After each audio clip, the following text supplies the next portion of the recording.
And, well... Should we really be off work this early? Creative province, we only have 4 days left. But... prerequisites. There is still a lot left to do. Just do quick start.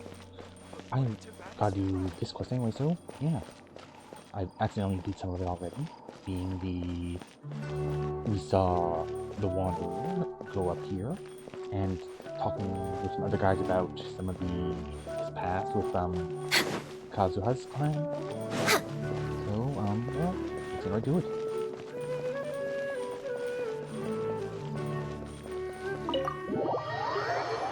As usual, I'll be silent for the dialogue parts, mostly because I like to hear them talk.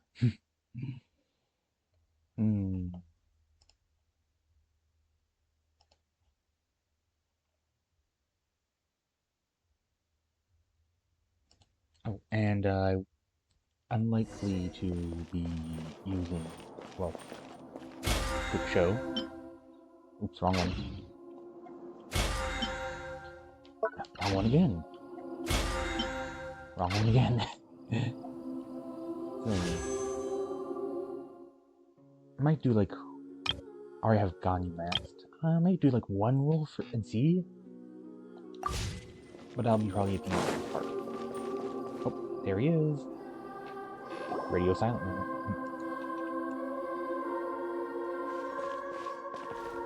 Traveler, Paimon, there you are. Nahida! Bad news! We just saw the balladeer strolling around in public! Did he escape or... Ah! It's him! Sure enough. You're here. Hey! What are you doing in the sanctuary of Surasthana? Aren't you supposed to be locked up? I know you must have a lot of questions. Please, allow me to explain. It was my idea to set the balladeer free. We made a deal, and he's gonna do some investigation in Irminsul for me. A deal? Huh. You sure you trust this guy? What did you expect? Why do you think Sumeru would keep me around otherwise? Or maybe killing me is all you can think about. But if that's the case, why haven't you done it already? Don't flatter yourself. It was... Nahida said there's still some mysteries in you to figure out. Ah, so if it were up to you, you'd finish the job? Guess I had you all wrong. There I was thinking you were just getting cold feet. Well, that escalated quickly. Not a good start. Could I ask you all to please calm down? But Paimon's worried about you, Nahida. Don't let him trick you. It's not every day you see people questioning the God of Wisdom's judgment. Just when you think you've seen it all. Don't you dare try to drive a wedge between us! As long as the terms are reasonable, I don't think there's a problem in making a deal. Even with the balladeer. Well, I for one have no reason to doubt you. Considering you even struck a deal with the doctor. Yes, one in which I gained valuable information. You'll come to understand more about that in the fullness of time. The balladeer's power was all but completely spent after your battle. He's no longer strong enough to be a strategic threat to us. That puts him in quite a precarious position.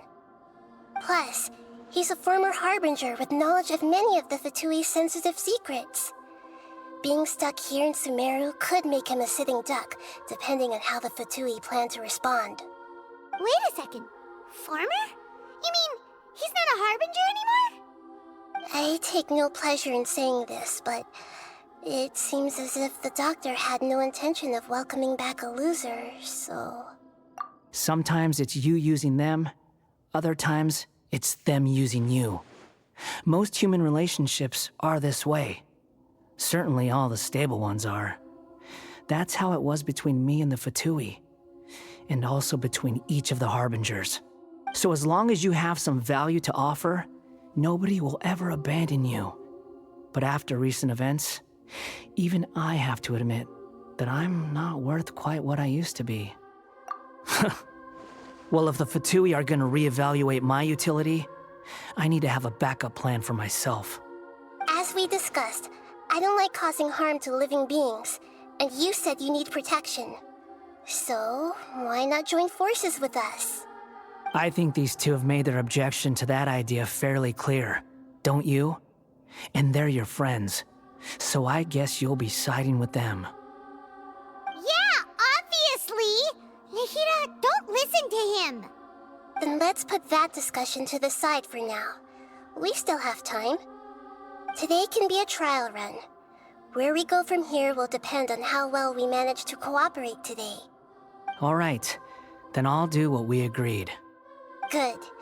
Go now, and keep in touch. Nahida, are you serious about this? Yes. I have my reasons for this decision. In fact, I'm largely doing it for your benefit. Yes. As I told you once before, there's information about your twin in Irminsul. Oh, yeah. Actually, that's the whole reason we came to see you today. So, you have an update on that? Mm-hmm. You may remember me mentioning that the Fatui had not included your twin's details in the Descender category. This is an extremely important point. It's possible that the Fatui have other information that even I don't know about.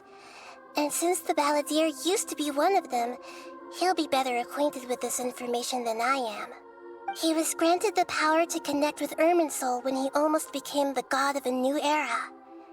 Even though he no longer has the Gnosis, some traces of its power remain in him. He can still connect. The amount of information in Irminsul is vast beyond description. Sifting through all of it without knowing what to look for would take too long, even for me. So I asked the Balladeer to search in Irminsul for any information about the Descenders. He's more familiar with this kind of information, and should be able to find it more quickly. Exactly! Or what if... Paimon just doesn't trust him! He's treated us as enemies every time we've run into him! I understand. But sometimes, everything is dictated by which side you're on. How things will go in the future depends on what information he brings back. And Traveler, I know what your heart desires most of all. Our minds have connected several times before. There is a corner of your heart reserved for an intense longing. A feeling of being all alone in the dark, searching for the one candle whose light still burns. As Sumeru's deity, it is my responsibility to be on guard against the Balladeer. But as someone who counts you as a friend, I want to do something for you. If this deal with the Balladeer can give you the answers you've been longing to find, then it's worth it. It's my pleasure, really. You're Sumeru's hero. You've more than earned it. Paimon's still worried about this idea. Is there anything we can do to help? I was going to contact you about that, but then you suddenly showed up on your own accord. Seems like we have a telepathic connection. In fact, I was going to ask you to supervise the Balladeer on my behalf while he carries out the task I assigned. Even though he only has a fraction of his full power left, that's still a fraction of a former Harbinger. If you could accompany him, it would put my mind at ease. Of course, I'll be there to help guide you through Irminsul from the outside. Great. Prepare yourselves. I'm going to transport you into Irminsul.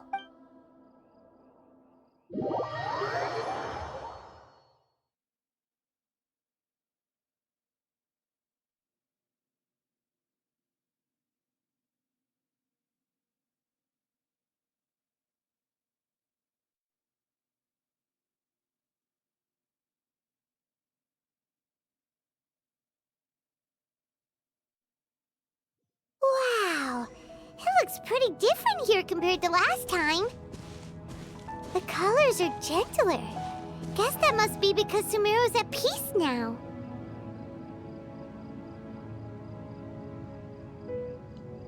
Yes, I agree with that. Very pretty.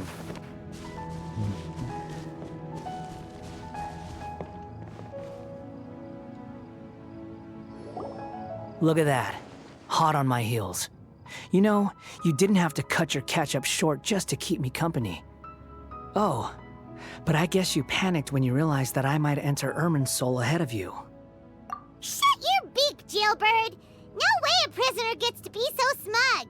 I understand that prisoners have to put up with harassment from the guards, but right now, I'm on temporary release. So maybe you should think about backing off a little. Sounds like a successful rendezvous. I need to be quite clear about something. In a few moments, you'll be entering into the innermost region of Irminsul. It is an environment like no other, and the most important place in all of Sumeru. Unlike anywhere else, Irminsul's inner region consists exclusively of torrents of information. You must put aside your differences and be extremely careful as you navigate your way through. I know there are many grievances between you on both sides, but it is essential that you remain calm after entry. This is as much for your own safety as anything else. Fine. Let's call it truce. But only until this mission's over. Let's cut each other a little slack, shall we? We are going to be traveling together after all. Per my agreement with Lesser Lord Kusanali, I'll be at the front. It's my job to lead the way and get rid of any obstacles in our path. All you have to do is keep your pretty eyes open and try not to fall behind. You sure are confident. Paimon will give you that. You make it sound like you're even more experienced at adventuring than us. If there are no further objections, I suggest we get going. Or did you need some time to mentally prepare yourselves? Ew! Ugh, the snark on this guy. It's unbearable. We can start now. Irminsul access granted. Initiating connection procedure. Is this a small sapling? Oh, darn it! Come on, let's catch up with him.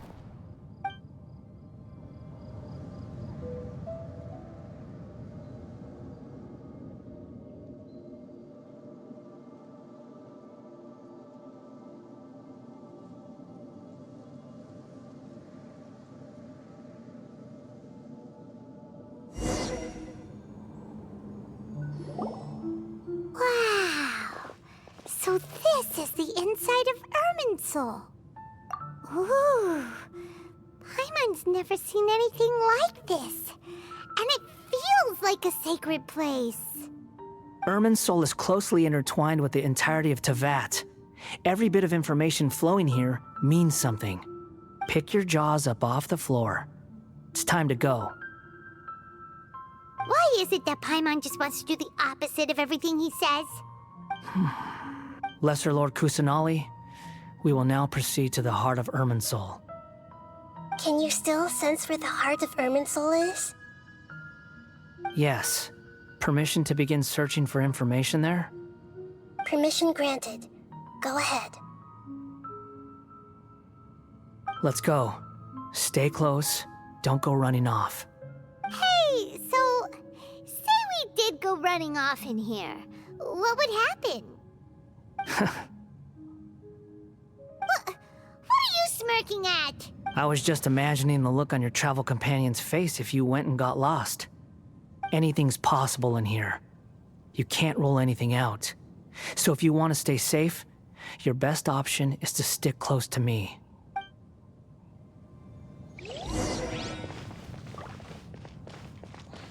Well, this will take a while. But I do like that aren't immediately chummy. That's always... These sapling things have spread out. Those are all packets of information from inside Irminsul. Be careful not to touch them.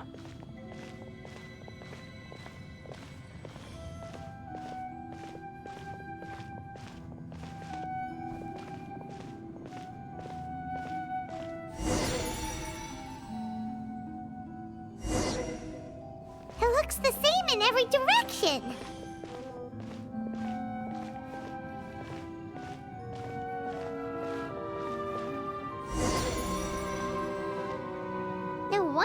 mentioned about getting lost. Huh. What do you know? He was actually telling the truth.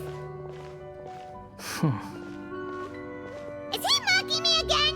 What is it this time? There's a time and a place to lie, but this definitely isn't it. So why don't you relax your guard a little?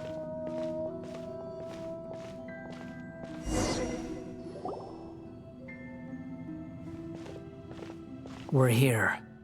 What a huge tree! Lesser Lord Kusanali, Good, you made it. Are you ready? ready when you are. Then please begin. Preparing to access cognitive currents. Establishing waypoint. The Balladeer's actually doing what Nahida tells him. Guess he must want to stay alive.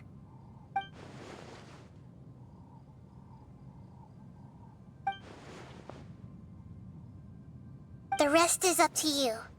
If you discover anything at all, make sure to share it with us. Will do.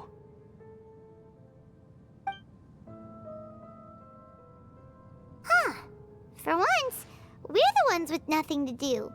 Traveler, Paimon, would you like to talk? Yes, I've also invited Paimon to join. Huh? What the? We can talk to each other inside our heads?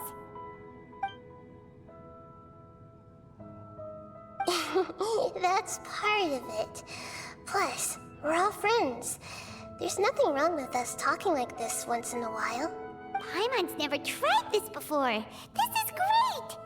So, Paimon's been wanting to ask you something. Don't you think the Balladeer's a bit of a walking contradiction? He's always talking back, but he seems to listen to what you say. As I've told you before, there are still some mysteries for him to resolve. Things that are clear as day to me, but that he has yet to understand. Perhaps today will be the day that he finds some answers.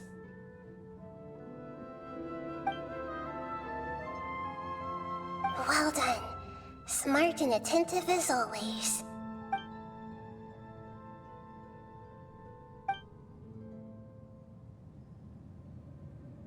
So, you made contact with that part of his mind. Well, it's true. Betrayal turned the Balladeer into the person he is today. Huh. Paimon thought nothing could get under that guy's skin. Turns out, he can get hurt and angry just like anyone else. Everyone has a history, Paimon. Even if you're a puppet created by the Electro Archon. Speaking of puppets, we ran into two people at the Academia today talking about an essay. Turns out their topic was about the Tatarasuna incident. Nahida, do you know anything about that? If you mean the mysterious events, the Kabuki Mono and so on, yes. I know about all of that. Really? Because from what they were saying, it sounded like lots of Tatarasuna's history is still unexplained. And most of the information we have now is just from people filling the gaps with their imagination. At least that's what they thought. Oh? How interesting. Those two managed to deduce quite a lot through guesswork alone. So the Gase got it right? Well, they guessed right about one thing. Tatarasuna was sabotaged. Must be a riveting conversation you three are having. Funny how all the good ones happen when I'm not involved. What makes you think we're talking to each other? Don't insult me. You're having a private conversation without me. Obviously, I must be the topic of said conversation. Of course you do. You can't have your prisoner knowing too much. So, have you found anything yet? Still looking. Don't get your hopes up, though. You and your twin come from outside this world. It wouldn't surprise me if there was nothing on either of you in Irminsul at all. Wait! How did you know about that? Did Nahida tell you? It's not like we've never met before. And anyway, you're world famous. It'd be more surprising if I didn't know a few things about you. Right now, we have to keep the peace. I'm not interested in creating more misery for myself, and making cordial conversation is something I can manage. Huh? Wait. This light, it looks similar to those saplings. What could it be? Anonymous data? Hey, don't you forget the agreement! You have to share it with us! Shh. Just wait. Mr. Niwa, are you certain this is worth the risk? We are talking about Tatara Suna's furnace, after all. It may not pay to act rashly. There's no one else who can enter the furnace. It has to be me. Is that so? Well, since you insist. It's... Whoa!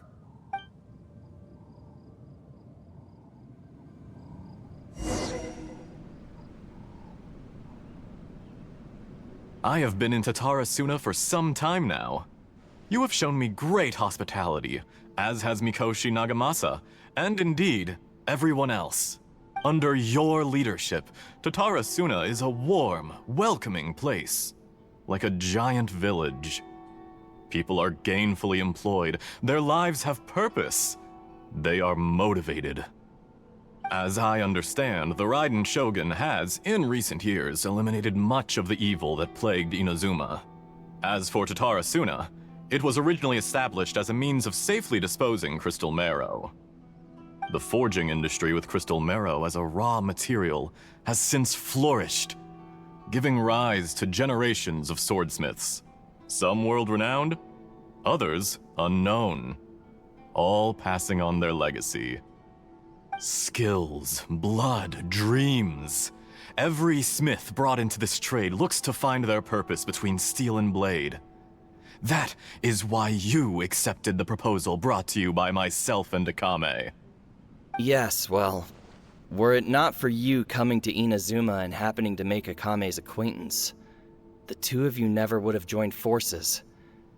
And he would be the first to admit that there's no way he could have revolutionized our forging process like this on his own. At least not on the same timescale. You allowed Akame to take all the credit for a method that you jointly developed. He sold it to me, and now every piece of ore here is smelted using the new technique. Even now, you remain one of Tatara Suna's key consultants, working right here alongside us. I believe it is you, sir, who are truly responsible for the changes in our manufacturing and forging methods. You flatter me. From the outset, I saw much that was commendable in the forging industry of Inazuma, and it has been my great honor to befriend you all. So you say, Escher. But is this really the truth? My good sir, what do you mean? I tried to resist thinking it was all connected, because I didn't want to speculate, and I didn't want to believe that things could turn out this way. What have we gained from adopting your new technology? Ominous black smoke? Mounting production problems? Worker fatigue and casualties are up and continuing to rise at an alarming rate. And recently, as you well know, someone died because of that strange filth inside the furnace. We've kept the truth from spreading outside, but still, I suspect you understand it better than I do. None of the people who went out to get help have come back. Now, our mutual friend, the Kabuki Mono, is taking the Golden Feather to Narukami Island to seek an audience with Shogun. This is our last hope. But that doesn't faze you, does it, Escher? Nothing does. Otherwise, why would you still be standing there with that smile on your face? I'm just surprised that you finally chose to be so sincere. I'm sure you've been harboring these suspicions for quite some time. Mikoshi Nagamasa may have noticed that there was one common denominator among all these events. Namely you, Escher.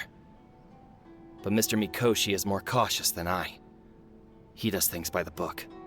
After all, Nagamasa is the adopted son of Mikoshi Torachiyo, the yokai struck down by the Shogun's own hand.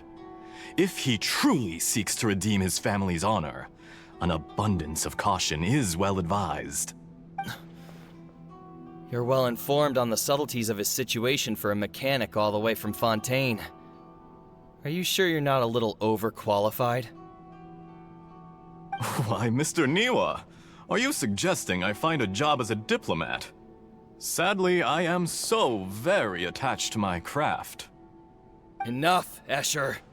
I'm here because an evil force is raging inside the furnace. And someone needs to take your new device inside the high-risk zone so we can absorb it and put an end to the problem. I'm in charge here. And I'm about to take some responsibility and head inside. Probably to my death. But what about you? What are you still doing here? Judging from the look in your eyes, you don't seem to trust me. Drop the act! We're past that now. Whoever you are, it looks like your plan to destroy Tatara Suna has worked. I just want to know what you're still doing here. What's left? Don't you have all your answers by now? Honestly, I'm just waiting for the right moment.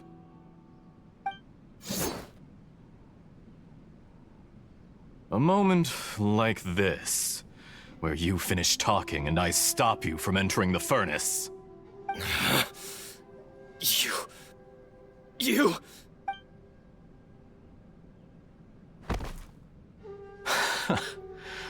You're a little smarter than I initially gave you credit for. I thought I'd disguised myself exceptionally well, at least for the first few days.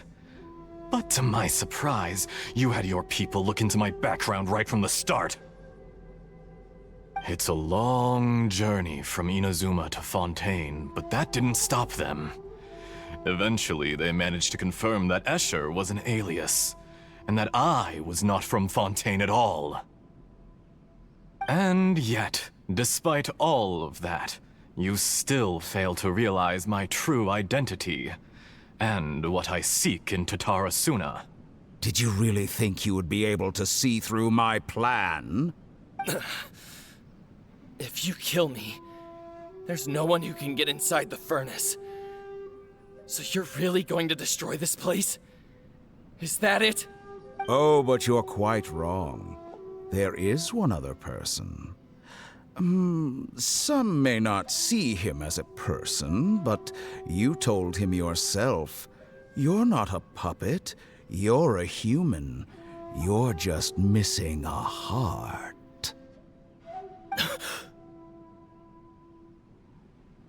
Whoever you're working for won't get away with this. They'll be found out.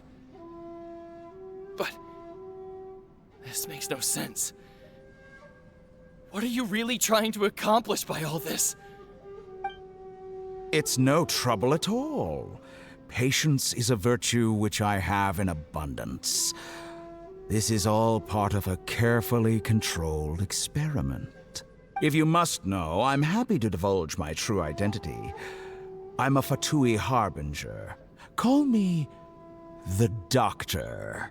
Dun dun dun. Knew it. Well, it's kind of obvious with that voice. The Fatui? Who?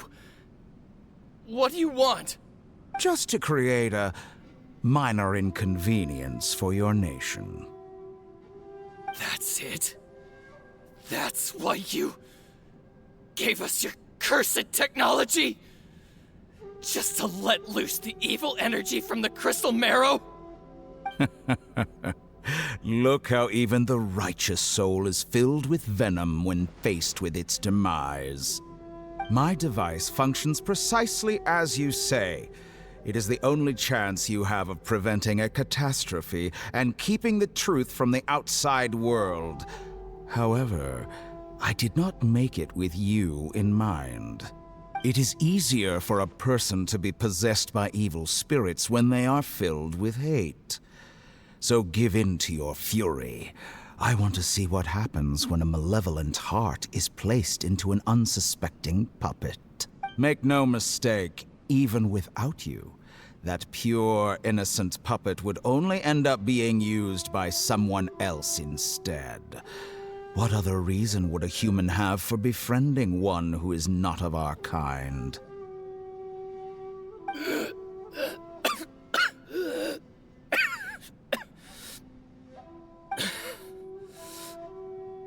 If you give him my heart, tell him that both Nagamasa and I see him as one of us.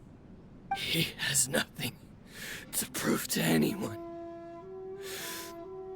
Because not everyone just wants to use other people. The only ones who think like that are people like you. What a beautiful way to see the world. It almost makes me feel a little guilty.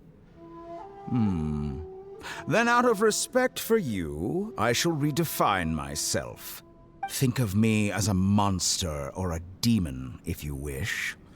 At least this way your death is not a consequence of your own folly turning you into an easy target. You simply lost to something more powerful than you could ever hope to defeat. I say, Mr. Niwa, let's see what happens. Will your puppet friend become a human? No, that will prove quite impossible. Mr. Niwa? Already dead. What a pity. Jester, I have completed the task you gave me, creating a gap and infiltrating Inazuma's inner workings. What fun it was. I'd like to introduce a puppet to you. If he proves useful, let's make him our newest comrade. And if not, let's turn him to dust. Huh, and it wasn't even his plan in the first place. Didn't see that coming. Hey, are you alright? Dottore.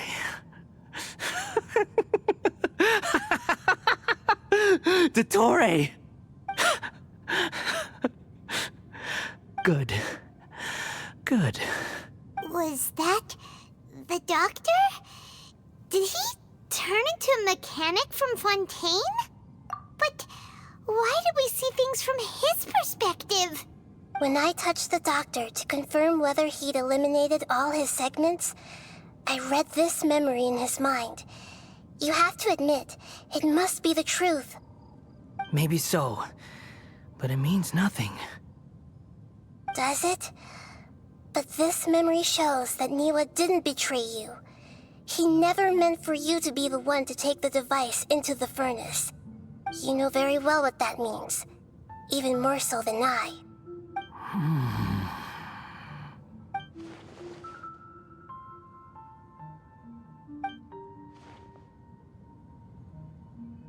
Let's give him some space. He looks really mad. Paimon doesn't want to be anywhere near him right now. We need to give him some time to process his emotions. Paimon's still confused about the Tatarasuna incident. So, the doctor was behind it, but why has that gotten him so worked up? Nobody has ever deceived you like that, Paimon. It's natural that you find it difficult to understand. Perhaps so now you have the complete picture. Katsuragi took the Kabukimono to live with the people of Tatarasuna. Later, the doctor showed up, disguised as the mechanic from Fontaine. And that's when the trouble began. It was all a horrific experiment planned by the doctor. Everything he did was just to plant seeds of disaster in Inazuma that would bear fruit in the future. Of all the unwitting participants in the doctor's experiment, the balladeer became the main test subject. After the events you just saw in that memory, the doctor put Niwa's heart into the device and handed it to the balladeer.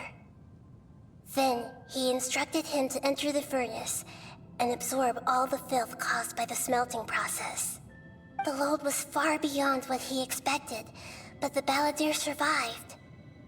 He left the furnace in sheer exhaustion and said to the mechanic, "This device seems to have protected me. What's in it?" The mechanic answered, "Niwa fled this place for fear of punishment, but he left you a gift.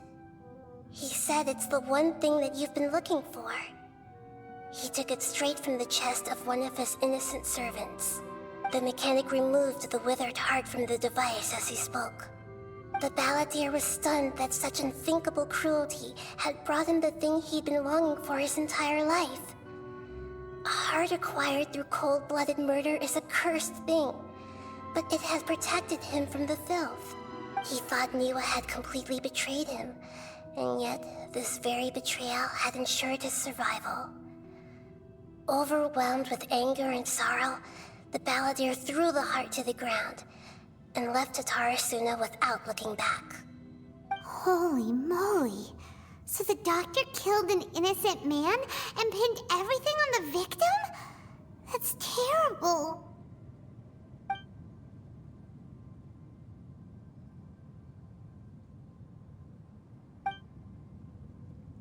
Yes. Only if he understands this can he choose a new path forward.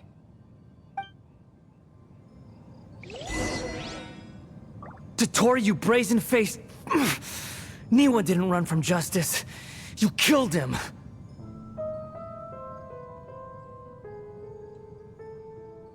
What do I do now? But I can see that was great demented laugh. Oh, so we were just supposed to stand there. Shall we see how he's doing? Hey, you alright? Really, Paimon? You had one with that? That's a scary expression. Are you worried about me? If we didn't have such a history, I'd almost think that qualifies me to be your friend. It won't. I'll keep my end of the deal.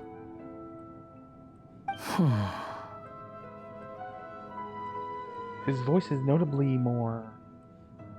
depressed? Downtrodden? Something like that. Hey, are you investigating the stuff we want to know about? That's why we're here. But unfortunately, there's no information about the Descenders in Irminsul. Even if you can't find anything, that seems to confirm it. Irminsul does not keep records on the Descenders. Anyone who comes from beyond this world is not counted as part of Tevat. Oh, does that mean we have to leave empty-handed? Don't thank me just yet. You look really upset. Well, since Irminsul was a dead end, I guess I can share some other info that might interest you. Huh? About what? The reason why there are records about your sister in Irminsul. It might have something to do with Conria. Apparently, Conria was her first destination when she arrived in this world.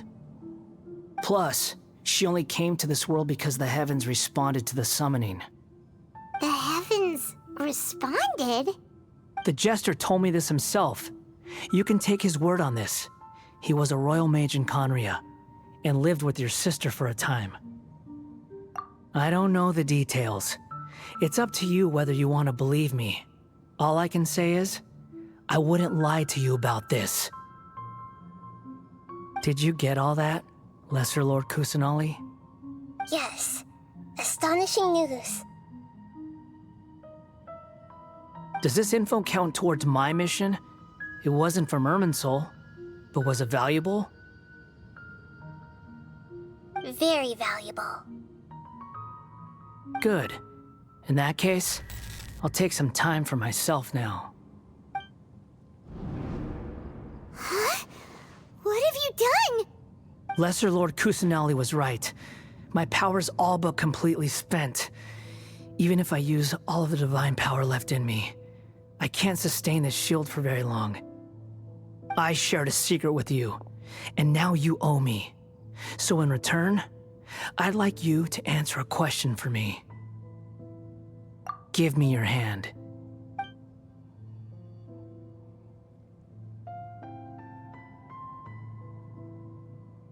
Can you hear my voice inside your head? No, I can't do anything like that anymore. At most, all I can do is exchange a few words with you. So tell me, In this world, is it possible to change the past? Kind. What happened with writing Shogun? Technically had time travel involved, so maybe?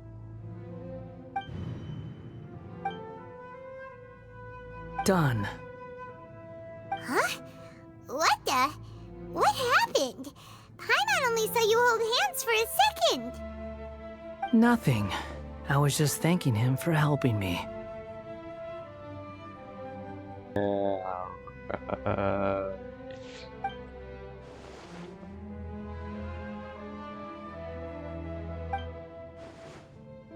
So long.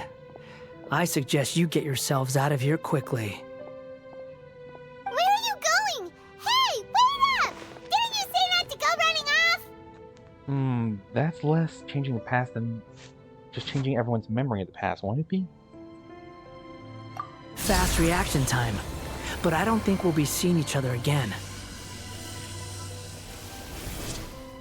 From this day forth, the names Balladeer and Kabukimono will cease to exist. Those who died in Tatarasuna because of me deserve another chance at life. Hey, Balladeer! Don't do anything stupid! You know, I never did like insects. Hordes of the puny things swarming together can be a real nuisance. And I enjoy nothing more than to stamp them out like the pests they are. But if a colony of harmless ants isn't threatening anyone, I guess they deserve to be left alone. Luckily, everything can be set right. It's time to solve this once and for all. Balladeer! Balladeer! Uh-oh, he disappeared. Come on, we gotta find him somehow. Well, I didn't expect it to take this type of route.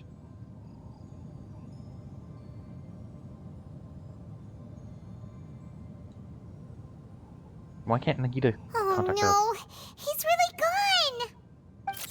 Oh, can you hear me? Nahida! Traveler, Paimon, Balladeer, what happened just now? I was suddenly cut off by some kind of power. It was the Balladeer's fault. He shut you out.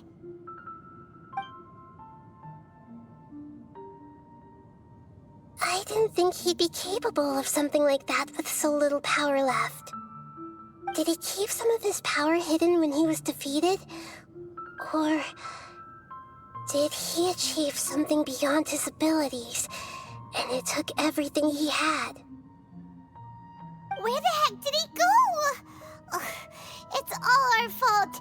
We were supposed to keep an eye on him. Sorry, Nahida. Don't be. It's not your fault.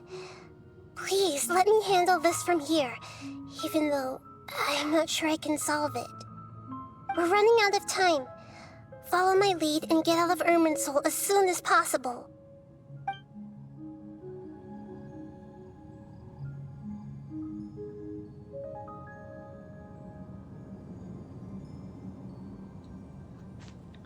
I'm guessing we didn't tell Nahida about Greater Lord Devata.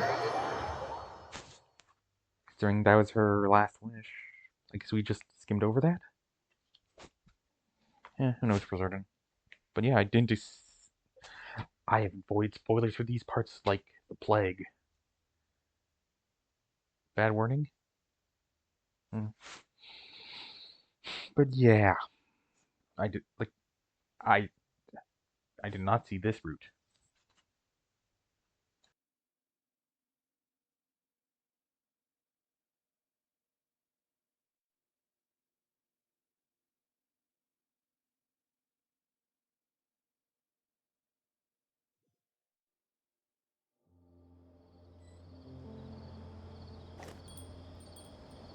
Is this the same house from the time traveling?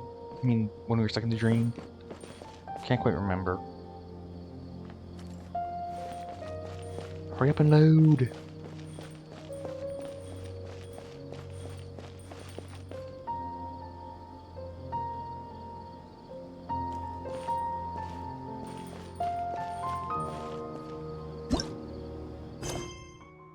Oh. That's... Alright then. No, he does because in her chapter in Dream of Awakening. There we go. Yeah, so okay, guys. What was I gonna say now? So this one I also accidentally did some part because I was Next on wandering the around, agenda. and like basically a guy was trying to dream again, got invited to like a dream club, and one guy's depressed because he's dreaming of his dead wife.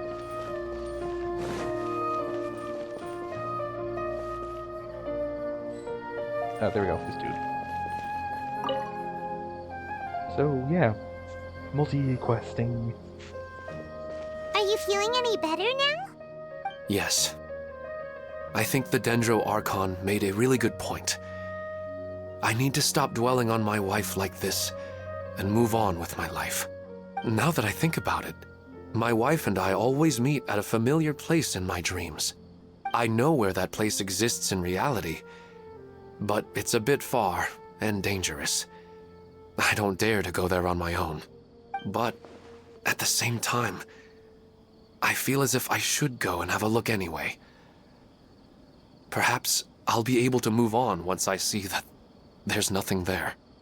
Otherwise, I'll keep on feeling like everything is covered in a haze, like I'm only half awake. Once I can stop dreaming about that place, I'll probably be able to get my life back together. Actually, you two are adventurers, right? If it's okay with you, could you escort me to that place? Yeah, it might also... Even if you can't see your wife there, taking in some nice scenery will definitely help cheer you up. Yeah, I hope so too. All right, go ahead and get yourself ready then.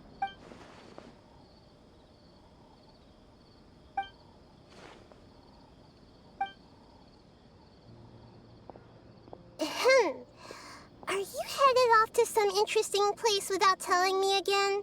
Huh? Wait, aren't you supposed to be answering questions? I just finished, and I really got a lot out of it. So many interesting and novel thoughts. Anyway, it looks like you're going somewhere. Why don't you take me with you? Oh, there's no need to trouble you, great Dendro Archon. I imagine you must have many other important things to deal with. No need to stand on ceremony. Besides, I wouldn't have asked to come along if I didn't have a good reason. I wanted to use this opportunity to discuss with you some things that are puzzling me right now. Huh. I didn't know the great Dendro Archon could become puzzled too.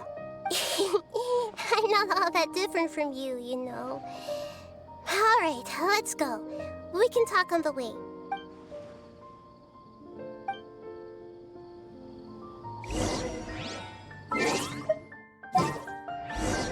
Okay, quick change of party.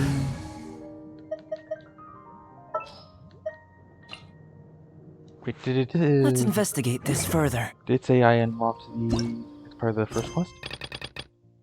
Ooh, okay, now I didn't have to continue this. Well, I'm going to eventually, but not right now. Thank you very much. Because kinda I'm on time limit. Procrastination is the name of the game, and I am an expert. Hey, that's not a good thing.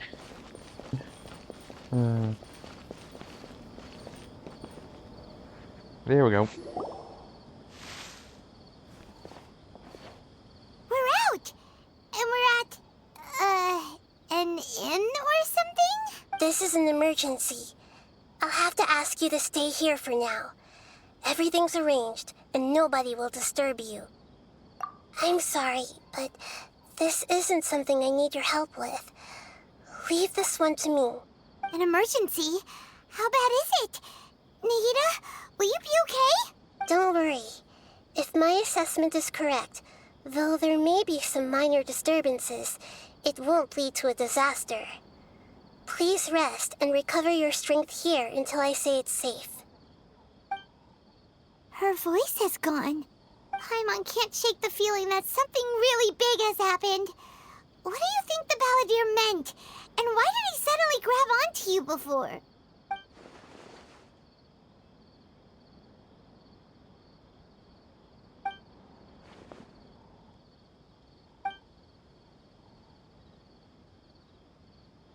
He wants to change the past?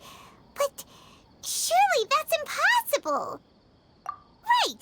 You can't just rewrite history! All that stuff happened already in real life! It's like, imagine Paimon drank all the water in this inn. Even if no one was there to see it, Paimon would sure as heck remember drinking it. So, why does Paimon still have a bad feeling about this? Paimon can't help but feel scared about what he might do.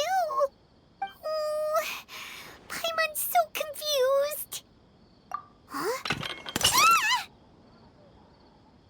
Sorry, Paimon accidentally... It's the Balladeer's fault for causing Paimon all this mental stress. But erasing yourself from history? It's unthinkable.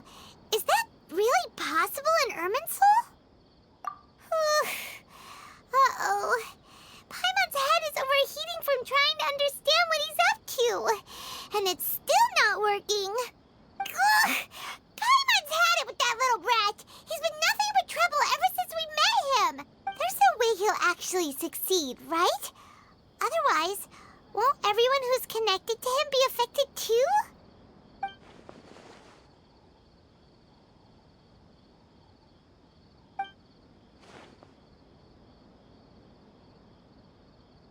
There's nothing we can do about it at this point. Hey, have you got any ideas on what we should do next? Seems like now there's nothing left for us to do but to go to sleep. But Paimon's still so worried. Paimon won't be able to sleep a wink tonight. So, how about, we list all our favorite foods to take our mind off things? Heck, if that doesn't work, Paimon's probably gonna collapse of anxiety here. Alright, Paimon will start. First dish. Munstack grilled fish. Oh, and chicken mushroom skewers. Tea break pancakes, cream stew, sauteed matsutake, and Dragon chili chicken, almond tofu, satisfying salad. Oh, also Adeptus Temptation, golden shrimp balls, triple layered consomme, lotus seed and bird egg soup, and... This doesn't look good.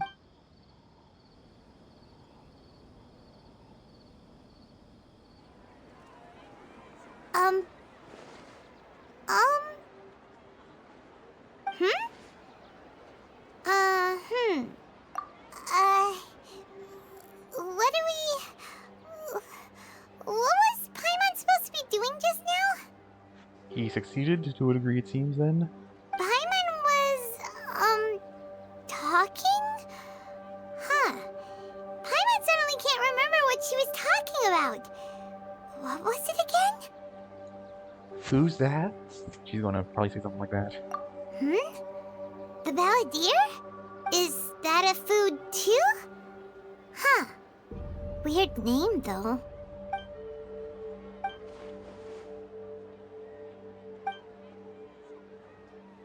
What's wrong? Your eyes are like saucers. Was it something Paimon said? Don't want to get her alarmed, I guess. So, the Balladeer. Is that someone's name? 'Cause it sounds like a nickname or something. Okay, sure. Where are we going? Huh? Fine by Paimon, but is everything okay? You're at...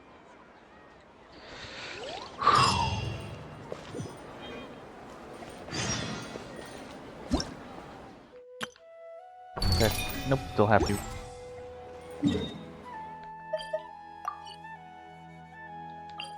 I wonder if they actually do change anything visually.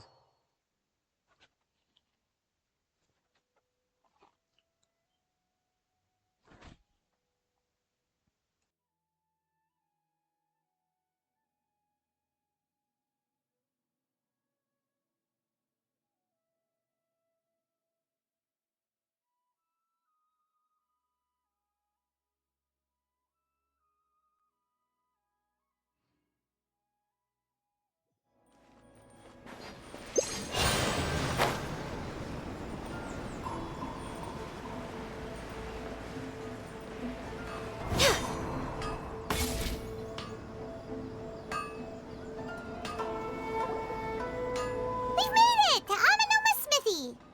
Ah, it's been a while. Of course. Go ahead. Oh. Now there's a question I wasn't expecting. Very well. I'll tell you what I know once more. The once renowned Raiden Gokuden, comprised of 5 branches. Amenoma, Futsu, Ishin, Hyakume, and Senju. The art of forging practiced by these 5 clans was first taught to them personally by the almighty Shogun. Over time, the 5 branches diverged from one another as generations of bladesmiths honed and perfected their craft until they became 5 distinct traditions. Most of the great swordsmith clans of old have since fallen into decline, and for a long time, only the Amenoma branch kept its art alive. But fortunately, Kaedehara Kazuha recently returned to Inazuma and took up the mantle of the Ishin art. Now, 2 clans remain of the original Gokuden 5. If my memory serves me right, you yourself were present when he forged the Ishin blade.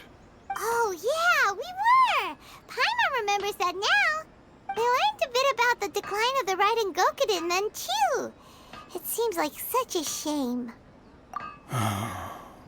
That, my friends, is a tragic tale indeed. In fact, this was not made known to me for most of my life. All these years, I knew of those great clans' demise, but never the cause. Only recently, when the question was on my mind, did I ask Kaedehara Kazuha about this. He told me that, as we are both heirs to a branch of the Raiden Gokuden, it was right that I should know the truth. There is no harm in telling you, but I must warn you. It is a dark and sorrowful tale.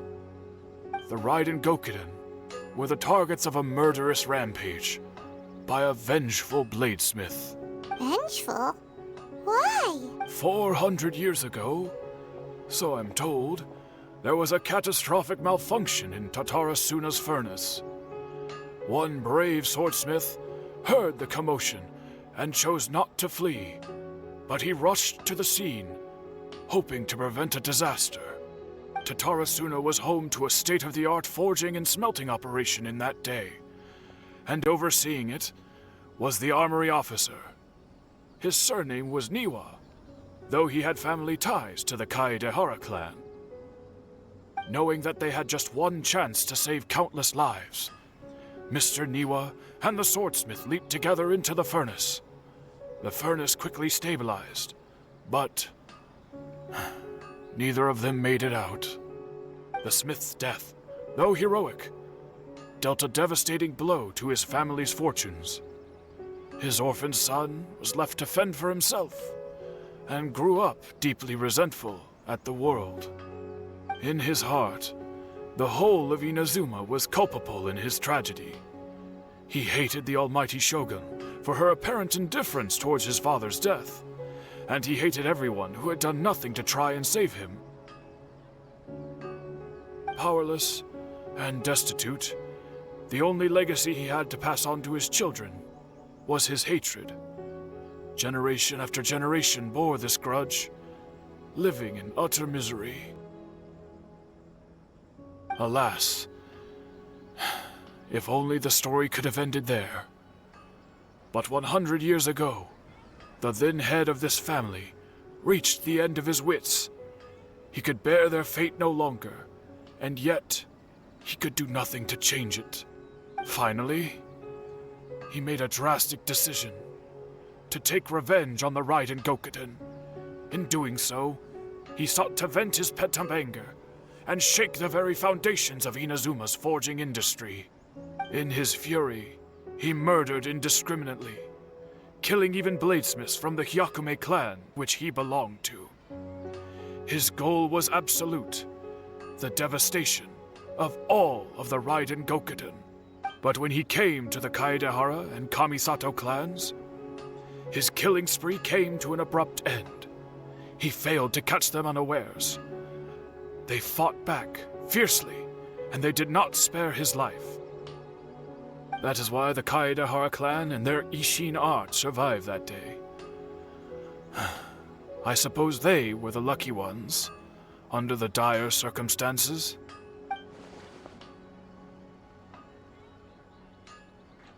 Oh, I'll just take that for the words it is, because I can't remember. That plot line was long ago. Was there anything else you wanted to ask? Kazuha? Why, yes. Just yesterday, in fact. We spoke for a while over some tea. He seemed well.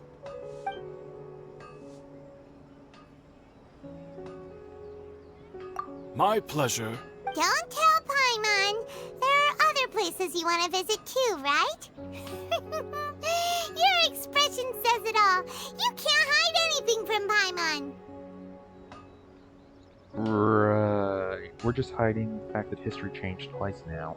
On to the next stop! Lead the way, traveler! Paimon will be right behind you!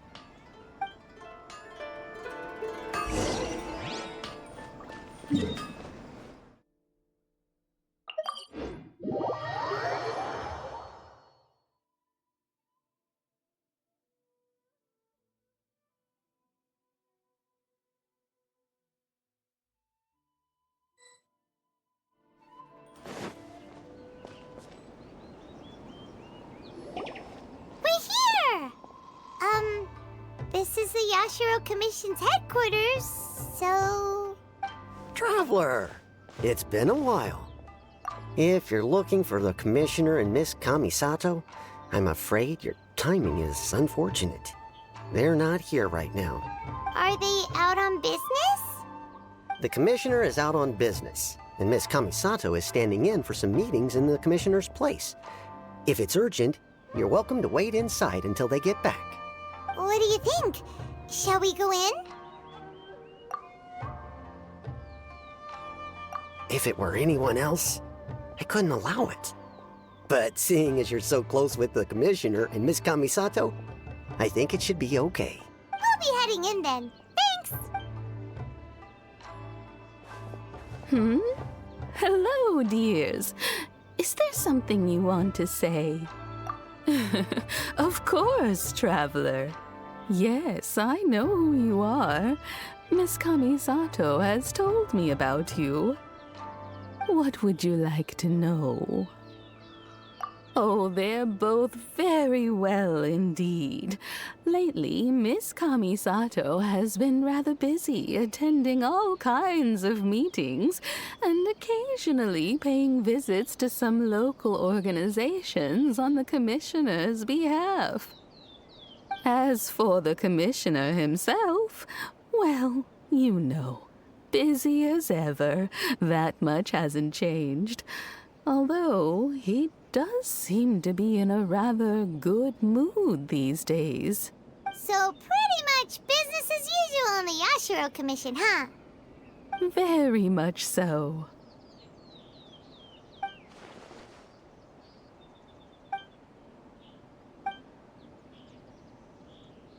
Well, got any more questions? You're very welcome. In fact, I would love nothing more than for you to come and visit more often. But I'm sure you must be far too busy to have time for that. Miss Kamisato talks about you all the time. She seems so thrilled to have you as a friend, and she's always saying how talented you are and how much she admires you.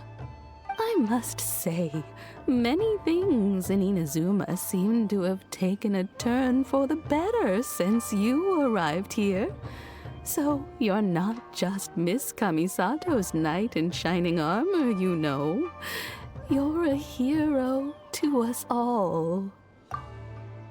I mean it. Whenever the Commissioner dines at home, Toma always joins him. I always find myself at my most relaxed when I'm serving the two of them and listening to them chat away.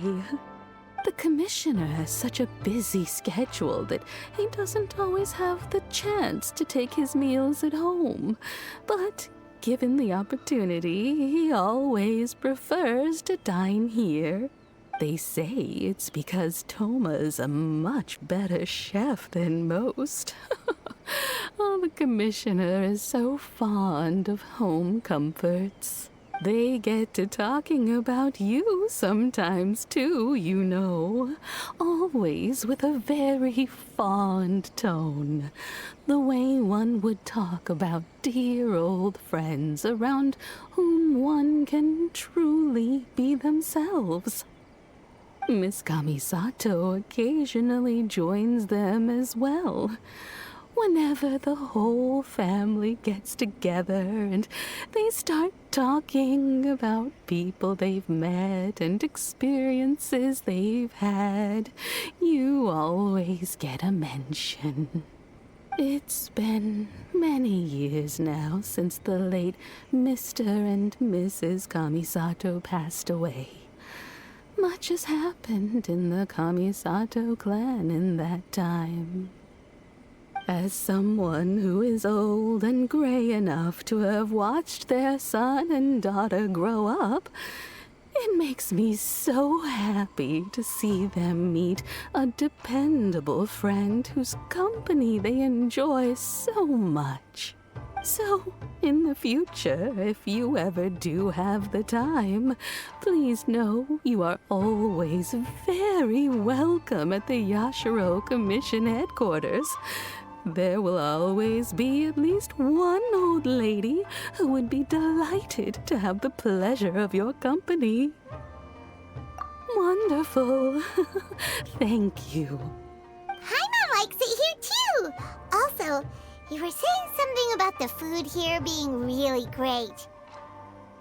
Paimon's itching to try it. We may just have to invite ourselves around for dinner sometime.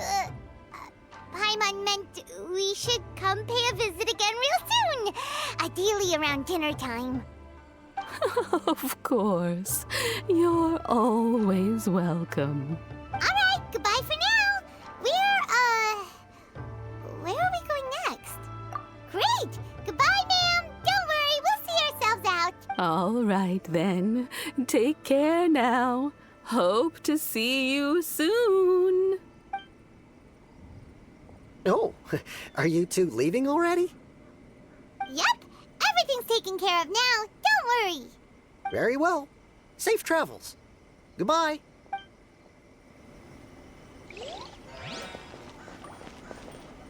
And another one. I have to... Outlander Brigade. Which one's that? And, well, that was a nice little bit of fluff, I guess.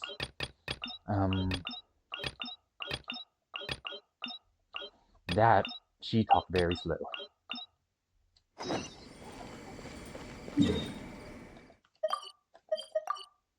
One thing after another.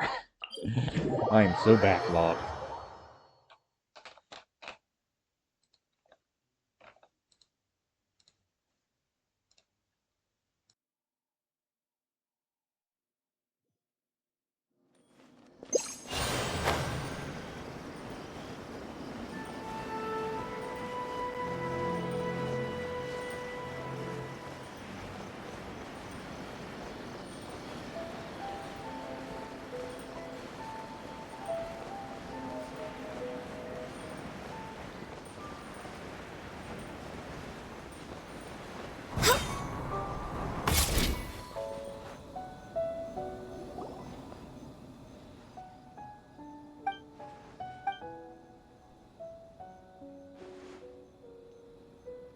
So feel free to pause and read all this. I'm just trying to go through it quickly, so mash.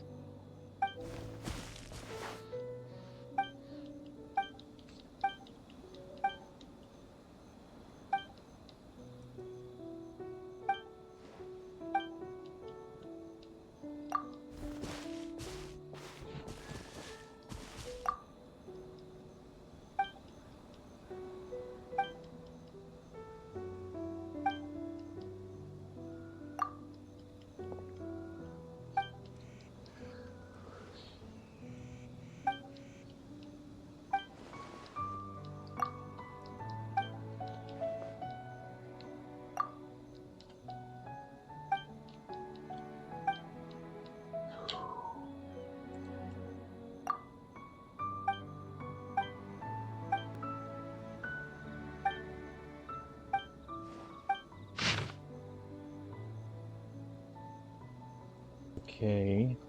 Just gonna note these down. How happen won't lose like this.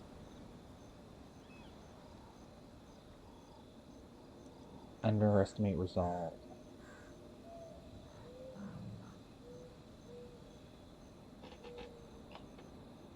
Okay.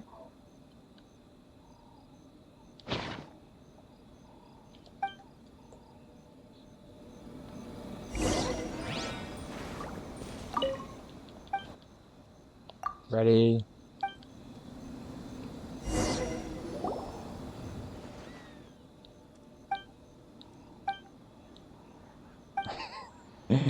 uh.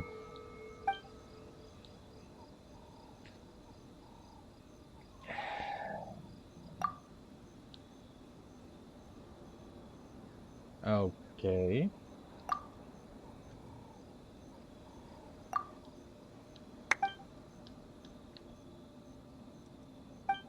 That was... I guess I didn't need to memorize after all. Or note down.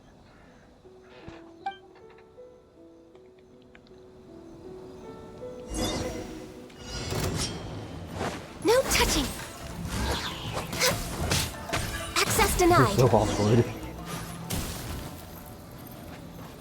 Okay. Mainly it's because my fighting style is different. You can't really archer. I should change beforehand.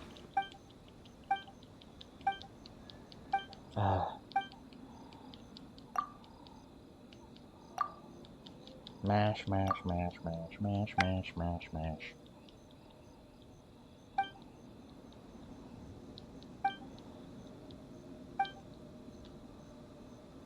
At least they don't force us to be. This is long overdue! By ordinance divine! I will have order! Quake! Burst forth! Feel this ancient power! Finally, let's get down to business! No touching!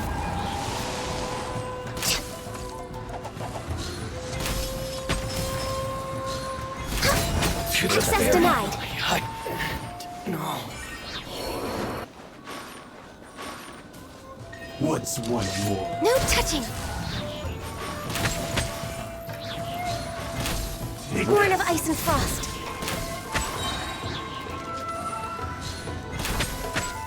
That won't work. Seriously. No, stop blocking already.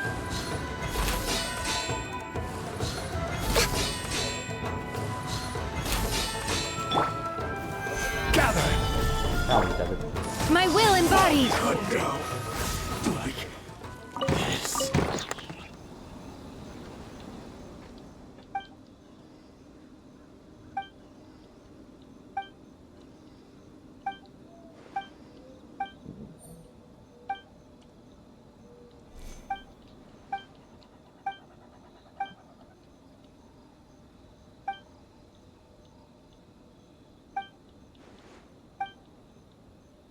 Ouch.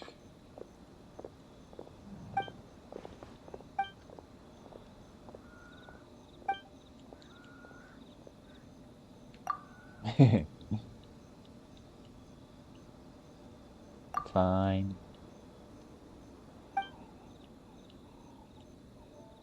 Ooh, hopefully, since he's going off, wait, is that the one where you go in or not? Come on, come on, come on, come on. Back. Dang it.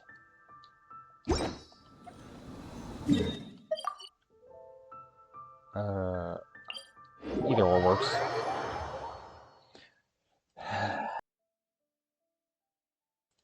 This is all on me, though. So many backup quests.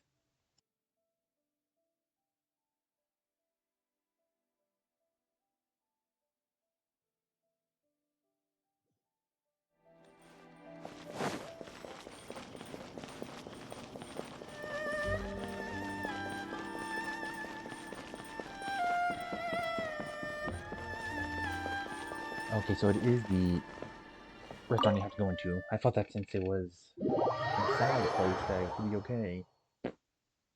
I was wrong.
No, this ain't a good idea.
Again, moved and... Oy, ay, ay, ay, ay.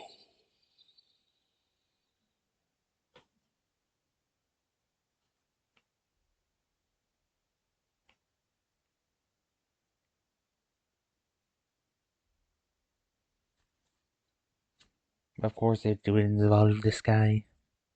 Yeah.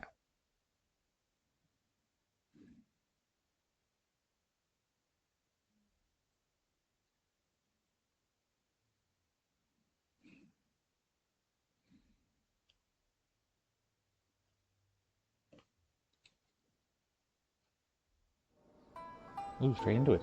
That's neat.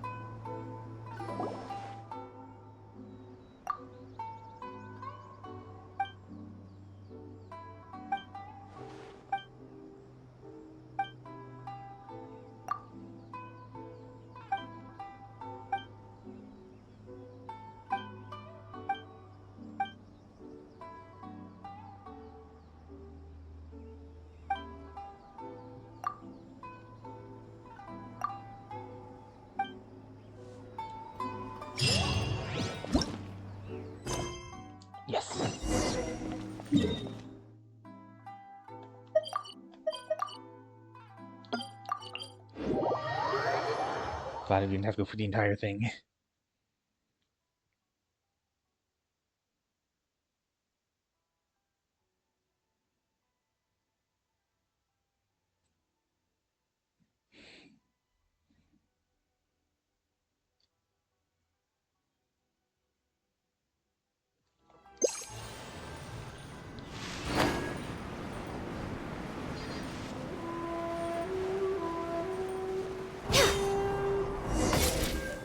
Almost landed on his head. Well, here we are. But what are we looking for? Something. Do my eyes deceive me, or is that the Traveler and Paimon? Xavier? What are you doing here? Okay, so that's how you pronounce his name. I thought it was like Xavier. I was in the general area, and now I'm in this specific area. There, that's me. So what about you two? We have some questions and thought you might be able to help. Certainly do. I've researched the furnace here in some depth. If there's anything you want to know, just ask away. Like the back of my hand. Make no mistake, I have been here a good many times before. Not only that, but I've met people in Inazuma whose families used to live in Tatarasuna years ago. They said it's all true, the history here. Oh, well, it's a long story, don't you know? The tale of Tatarasuna starts a long time ago. I'm told that its history is one of the most foremost forging and smelting operations in the nation, goes back around 1,000 years. Still, the furnace has had a couple of serious maintenance issues along the way. A couple? When exactly? One was just in the last few years, the other was several hundred years ago. A fun fact, I'm not the first Fontaine tech guy to come and work on it either.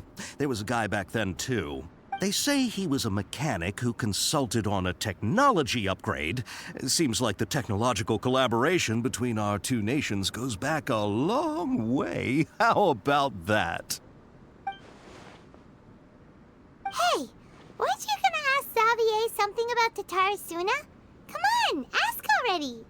Oh, I didn't realize you two were here for a history lesson. Me neither. Paimon doesn't know what's gotten into this one today.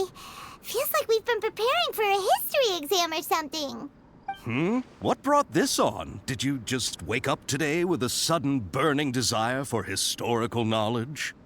Sure, go ahead. A kabuki mono? No, I can't say that I have. I do know the word, Inazuman for those eccentric types who always go around dressed to the nines. Just the sort of person that I'd like to meet, actually. But sadly, I've never had the pleasure, nor have I come across anything to do with a kabuki mono where Tatarasuna is concerned.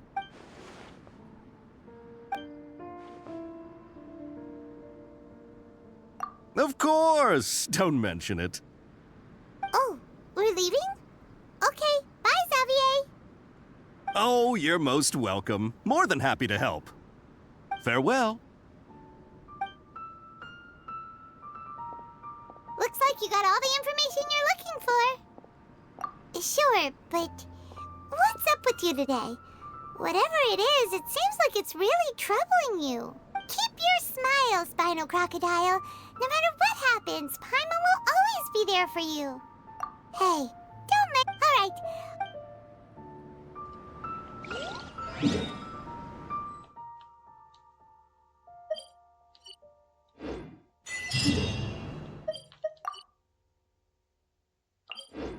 Alright then.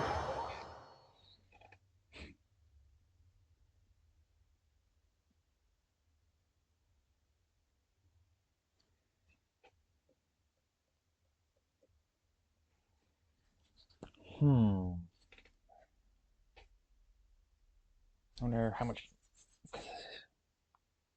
Itchy.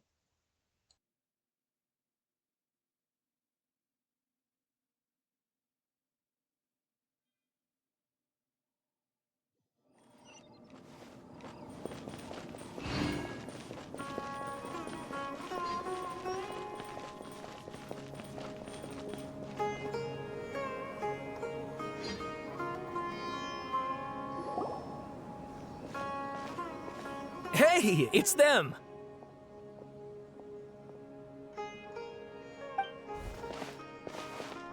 Akaba, Sawada, you're still here?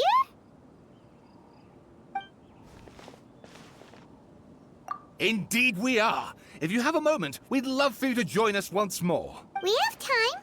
What do you want to talk to us about? It's the same topic we discussed last time. Obviously. Still looking for more info about Tatarasuna, huh? Should... Unfortunately, we haven't made any real progress. Huh? Okay, I'm just gonna skim over this. Not really gonna read it.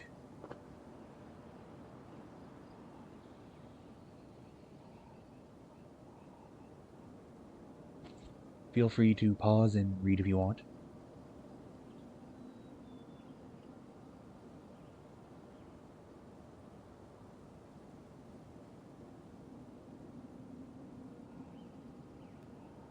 Oh, yellow.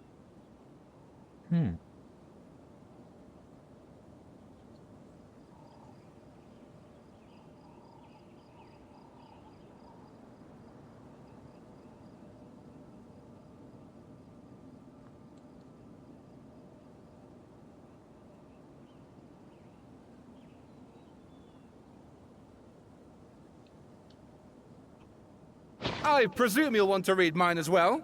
Here. Once again, feel free to pause.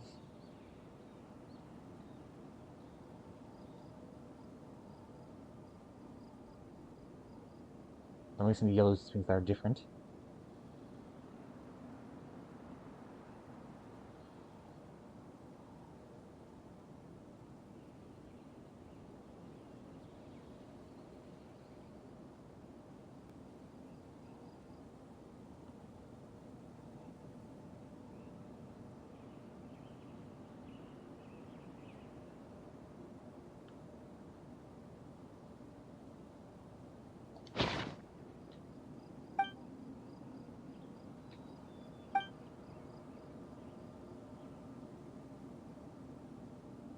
Well, what do you think? Hey, Traveler. Remember how last time Akaba was saying how he wished he could gather more information about all this? Well, we just got back from Inazuma. So how about we tell them what we learned? What did you find out? Something big? It's a long story. Basically, we have some friends in Inazuma, and... Wow, so many new details.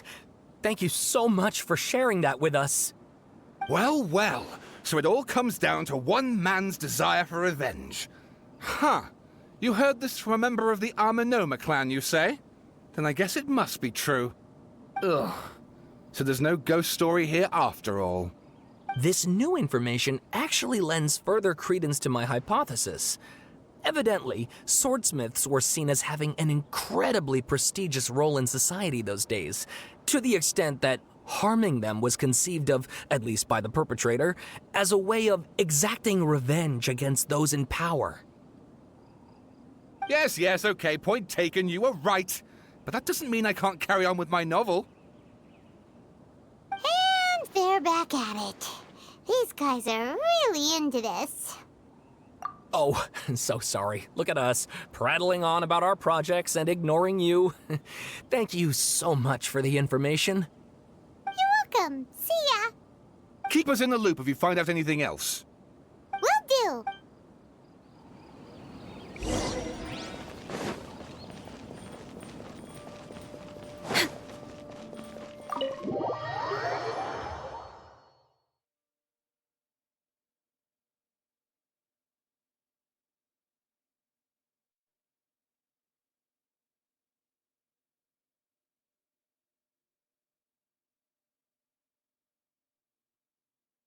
Now to see if it also affected Nahida.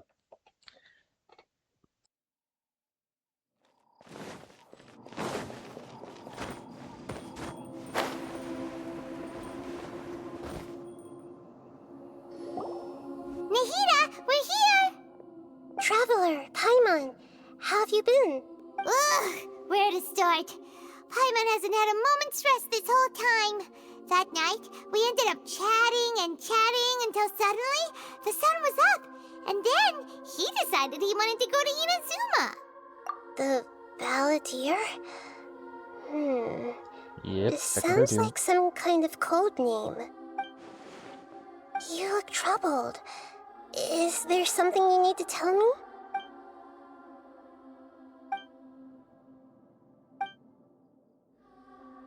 Traveler? Hey, what's wrong? You look so upset.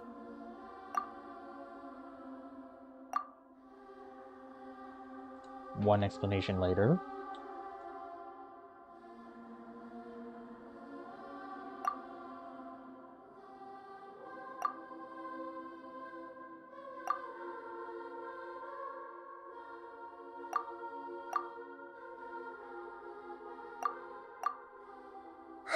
That's quite a story. So, this puppet known as the Balladeer erased himself from Irminsul, hoping that he could change the past.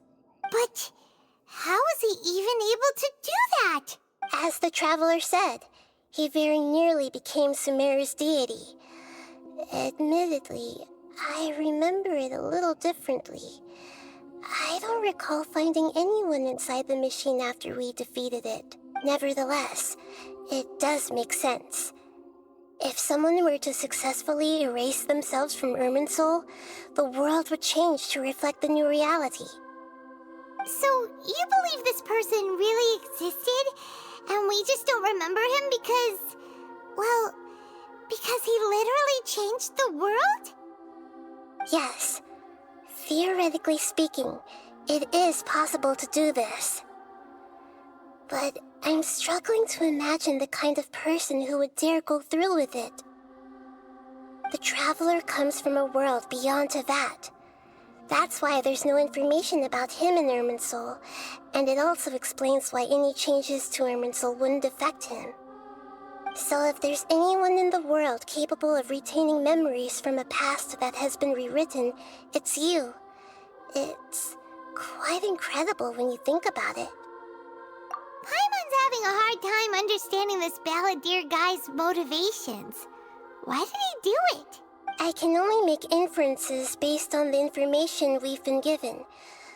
As for what kind of person he was, only you remember that.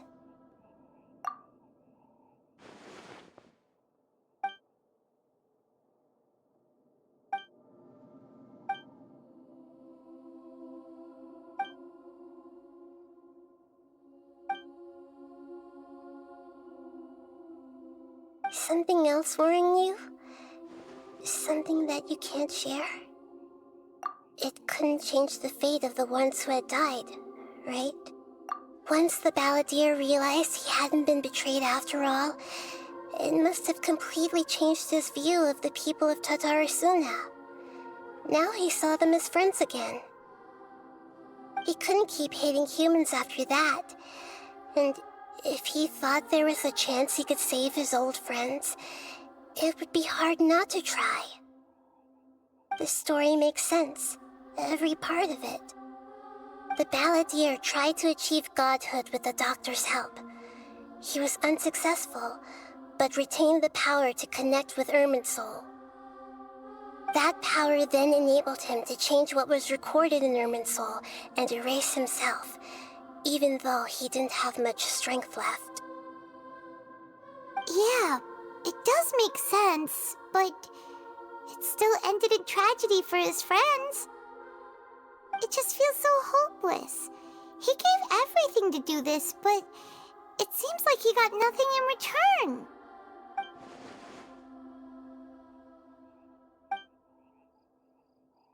Please wait a moment. I want to check something. Found it. This should be the one. It turns out that I have a strange way of confirming everything he has told us. What is it? A record from a personal collection. It was tucked away in a corner. You should take a look.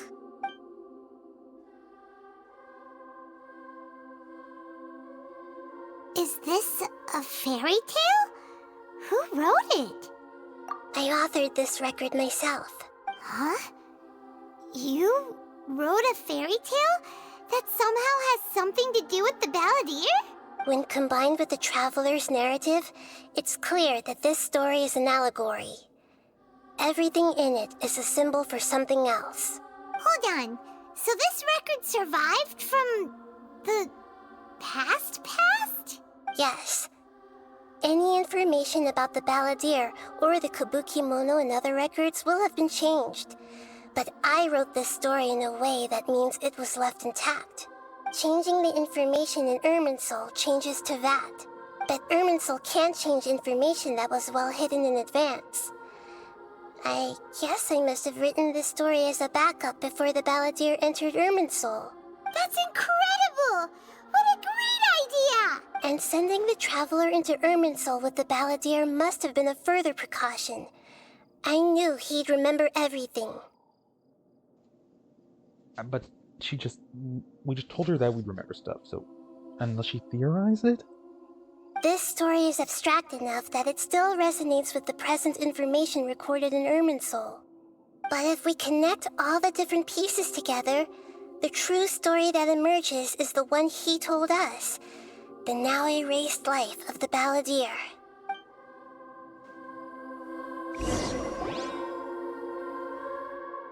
There was once a lone monster draped in fox fur.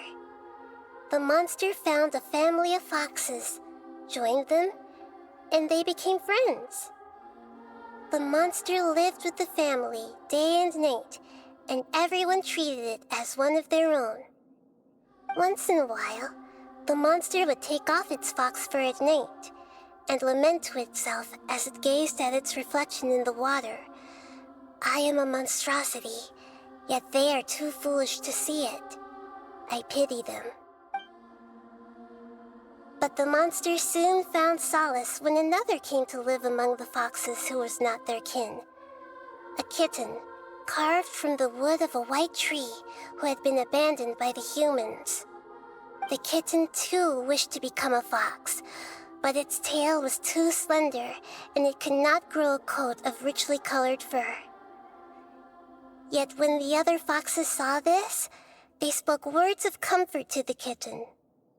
Even without a tail and fur like ours, you are still one of us.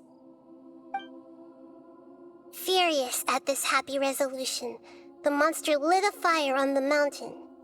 The terrified animals panicked as the fire spread. The only way to extinguish the flames was to make a sacrifice. A gray fox stood up and addressed the monster. It said, "You are the cleverest among us. Surely you can help us find a way to solve this." The monster smiled, led the fox toward the fire, and murdered it. The gray fox's heart was turned into a beautiful drop of water, clear, spotless, and pure. The monster gave the heart of water to the kitten, telling him, "The foxes have decided. You are the one who must be sacrificed. Take this, quench the flames, and die for your fox kin." The fire was extinguished, but the kitten lived. It left that side of the mountain and found a little bird who had a broken wing. The two promised they would spend their whole lives together, but the little bird did not have long left to live. It passed away soon after. After burying the bird, the kitten left the mountain for good. Never again would it cherish a single creature nor a single blade of grass that stood on that mountain. The kitten spent the nights wandering aimlessly, gnashing its teeth at the moon. How it wished to swallow the moon and devour the moonlight. If the world could only return to darkness, then it would finally be peaceful and content. I will become the new moon, the answer to everything.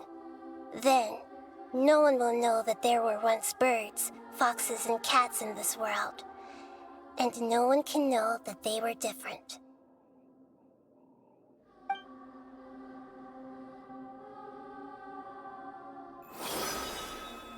We solved it! I remember now.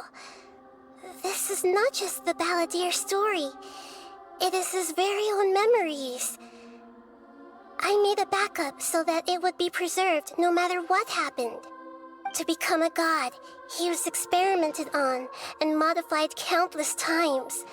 It was brutal torture, and the only reason he was able to survive is that he was a puppet. This memory was extracted from him by the scholars. Presumably, they kept it to have something to defend themselves with.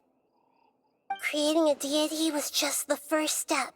Some of them wanted to be able to control it. That's why they backed up his memory for later use. I buried it deep inside one of my own dreams, and then hid it inside an allegorical story so that it wouldn't be altered. It's hard to believe that this person really existed, let alone that he tried to get rid of us on more than one occasion. Paimon has no memory of him at all. He completely vanished like a puff of smoke. The Balladeer agreed to help me look for information about the Descenders, and although he was unsuccessful, he still helped you. Before he vanished, he confirmed an important detail, that Conria was where your twin first came into this world. We still don't know how the change to Irminsul will affect the senior ranks of the Fatui, but in all likelihood, they won't even remember their own Harbinger. It sounds like Paimon wouldn't like this guy a whole lot if he was still around.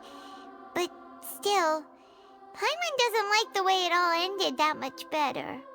This is why wisdom alone cannot answer all our questions. We look, we see, and we comprehend, but the question still troubles us. So the answer is not everything. People yearn to find the truth and then conquer the troubles they face. When you give someone the truth, you give them a chance to choose their own destiny. To others looking on, this may seem like a pointless endeavor, but for him, the chance to act on his desire to disappear must have meant a lot. Never forget that even when we walk beneath dark clouds along a road filled with suffering, the light of wisdom is always there, guiding us toward a better destination. And that is what you have been doing all along. Yeah, Nahida's right. Cheer up. How about we go get something to eat? We can pick up this heavy conversation again later. Good idea. Paimon, why don't you take him out for a walk to clear his head? You got it! Come on, Traveler! You need to get out of your head for a while. You'll feel much better after taking a walk. Let's go get a snack from one of the stalls in the Grand Bazaar! That'll be sure to lift our spirits. It must be really tough being the only one who remembers all that, but Paimon's always here to help cheer you up. And we're probably going to run into the being formerly known as the Balladeer on the way out or something.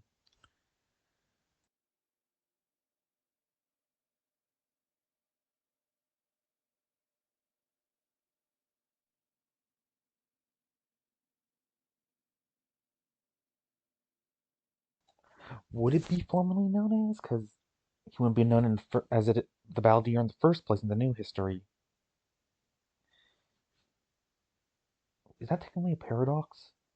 I don't know much about science. Well, that type of science at least. Most stuff I know is from Doctor Who. And yeah, that has its own rules.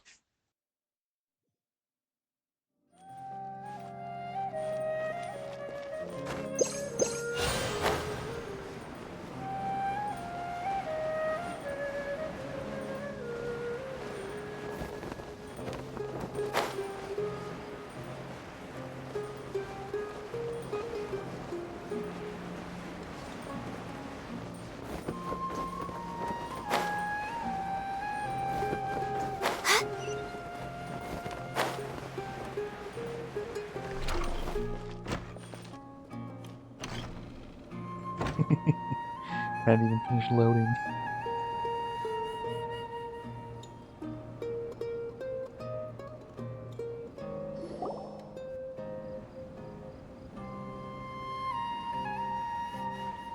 We're here! What should we eat first?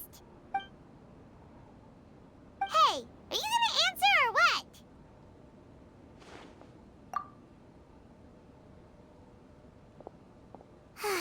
Alright, whatever you want. Well, Paimon will be right here when you figured stuff out. Then we can get something to eat.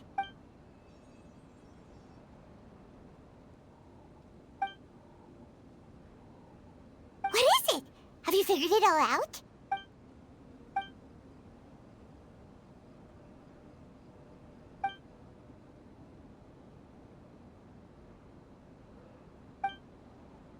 Why'd you jump up all of a sudden?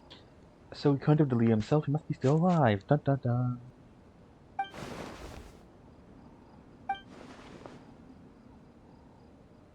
Excuse me, boss. There seems to be a small problem with the last bill. Look, here.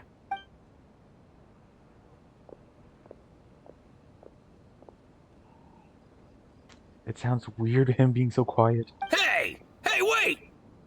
Hmm? You mean me? No, not you. That kid! Didn't you see? Little rascal grabbed my last 2 fresh Sunsettias and ran off. Look, if you're gonna help out here, you can't keep spacing out, okay? What is it? Work's too boring for you? Or has the big city got too many distractions? I wasn't paying close enough attention.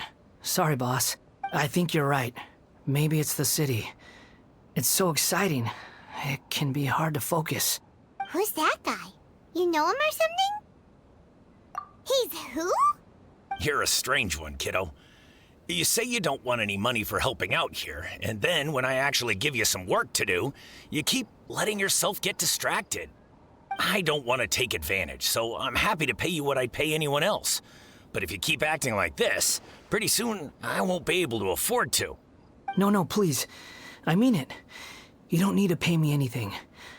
I'm just so thankful you agreed to take on an outsider like me. You're welcome, I guess. But I got bigger things to worry about. Look, we're all out of Sunsettias, and I promised the lady down the street I'd deliver a fruit bowl this evening. Leave it to me. I'll find some more. Just a moment. I'll be right back. Stop. I'm gonna level with you, kiddo. I've never met a worker who said they didn't want a wage before. And at first, I got greedy. Couldn't believe my luck. But I figured you'd start asking for something in return eventually. You don't want money. You don't take days off. And in your free time, all I see you do is wander around, taking in the sights. Are you a drifter or something? That's right, I am.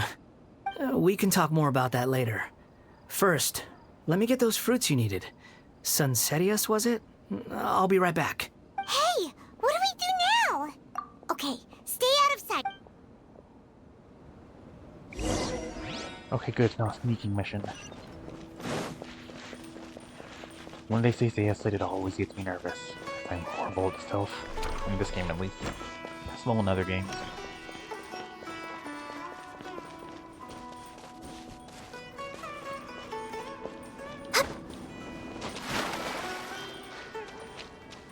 Next on the agenda. Oh, could have teleported. Yeah.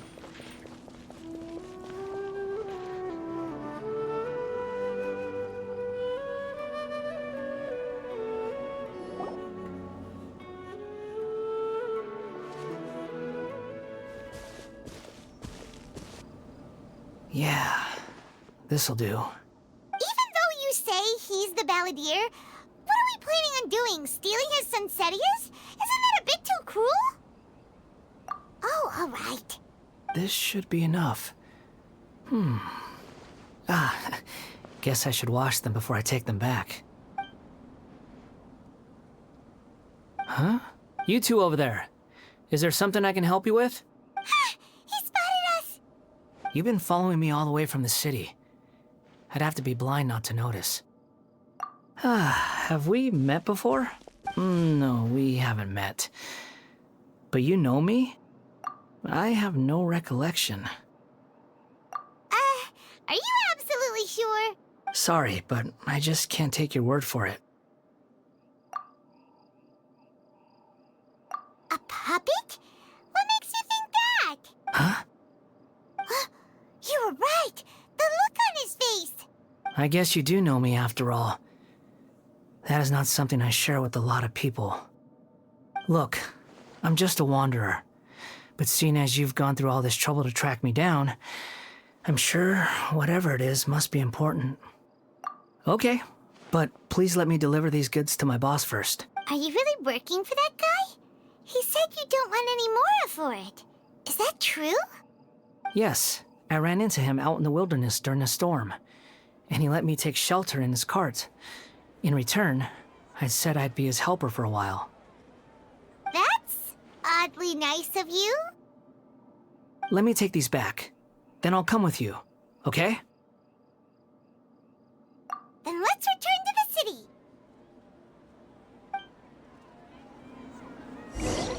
It is just eerie having a nice hymn.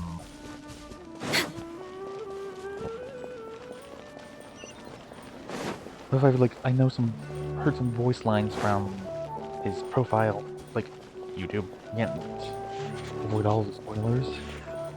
So I know that I'm assuming he gets some of his memories back.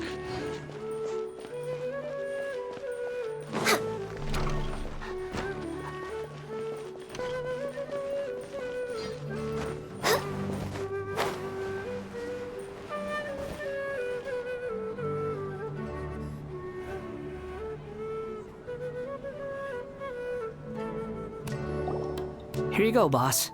I'll leave them right here. Oh, you really went and picked some more. Who are these two? Something's come up, and they need to borrow me. Sorry, boss. I'm afraid I'll be away from the stall for a while. I was just about to pay you anyway. Go wherever you want, kid. Don't waste your time here. What? I get it, okay? You just wanted to help me out, to thank me for giving you shelter from the rain that day. Even then, I don't understand why you're so adamant that you don't want any pay for it. But look, it was pouring down, and there you were, sauntering along without a care in the world, like you had nowhere to be and didn't even care that it was raining. Imagine you were me for a second. It's a little weird, right? Why is this guy traveling during a rainstorm if he's not trying to get somewhere? And why is he taking a shortcut through the open country if he's not even in a hurry? But anyway, taking you in didn't put me out even slightly. You don't owe me a thing for it. Certainly not all this. Your time is valuable. You know, you should go live your life. But I don't...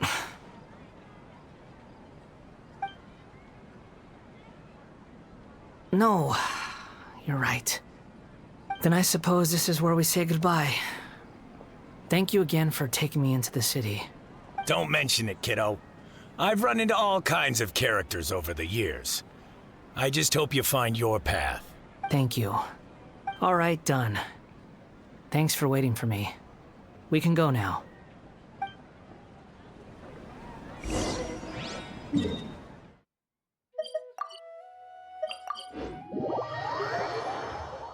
It's gonna be a thing where we tell him about the memories and he says whether he wants them or not, I'm guessing.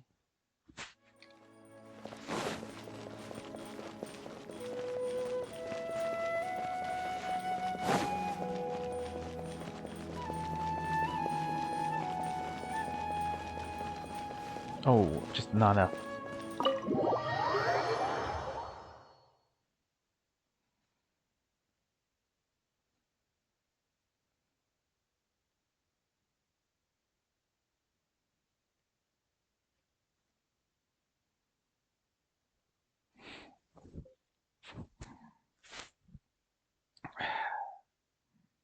Algae season's gonna start up soon.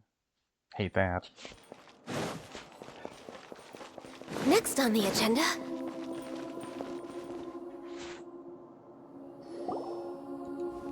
Nahida! Nahida! What's wrong? Huh? Are you? Hello. I do apologize for the sudden intrusion. We found this guy in the street, but he So, yeah, quite an eventful walk. One explanation later. You say that you are trekking across Teyvat to train yourself. Many other Inazumans who describe themselves in this way call themselves Shugenja. Why do you refer to yourself as a wanderer? Well, it seems more relevant in my case. To me, it sounds like a plant with no roots. But these two claim that they know me, and that I have a hidden past unknown even to myself. I wouldn't call it the past, but rather... this is a difficult one to explain. I don't like to rely on using terms like this often, but in your case, it seems that it ought to be called previous incarnation. Oh, like a past life or something? Yes, something far more distant than the past. So far away that you cannot perceive it. Okay, I have to ask. What was I like in my previous incarnation? You were one of the Fertui Harbingers. Dun dun dun. Oh, okay. I see. You want to tell me, but you can't bring yourselves to say it. Looks like I didn't have the most wonderful existence in my previous incarnation. If it's that difficult to talk about, I have no doubt it will be just as difficult to hear, but I'll be able to handle it. Please, tell me the truth. Is truth something you care a lot about? Yes. Then I'll be straight with you. In your previous incarnation, you did many things that would be considered evil. You nearly died because of what other people did, and many died because of you. As a non-human being, you hated gods and humans alike. You drifted from place to place, never able to settle, even where you found status and identity. You adamantly believed that you were missing a heart. Actions rooted in persistence sometimes bear bitter fruit.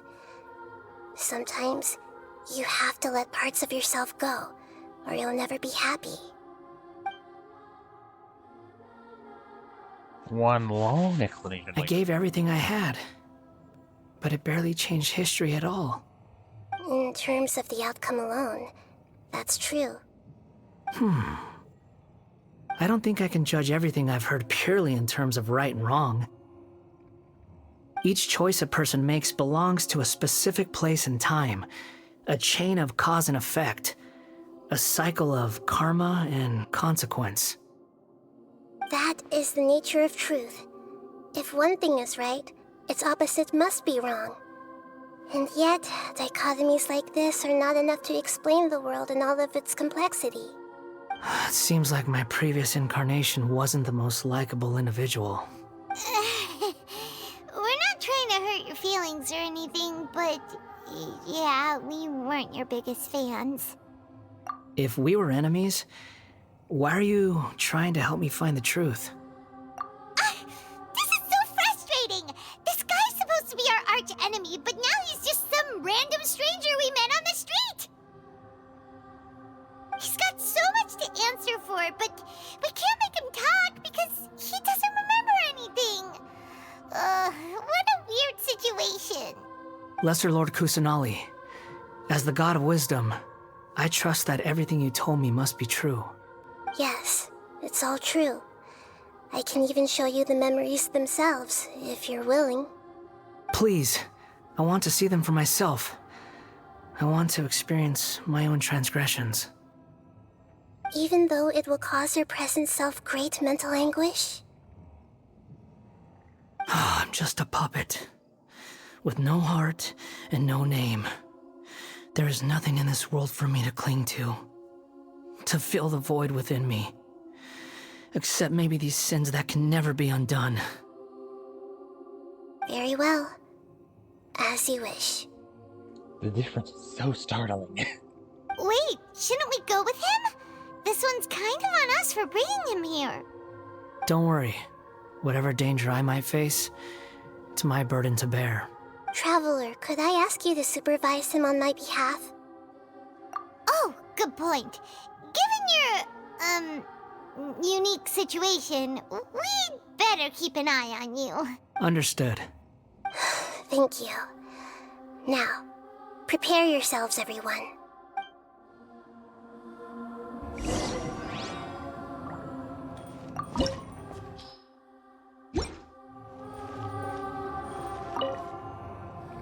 No matter what lies ahead, I'll face it.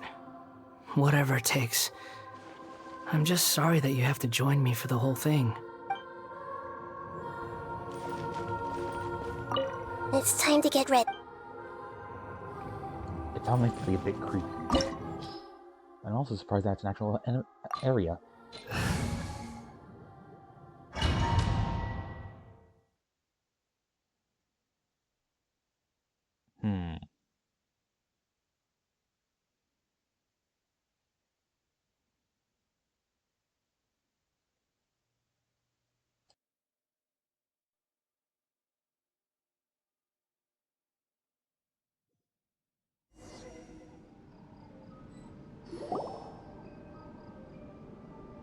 This looks like Inazuma. Right now, you're in a dream I created using information extracted from your memories. These memories will show you the raw truth, but be aware that enemies may react just like in the real world. Please be careful. Sounds like an immersive experience.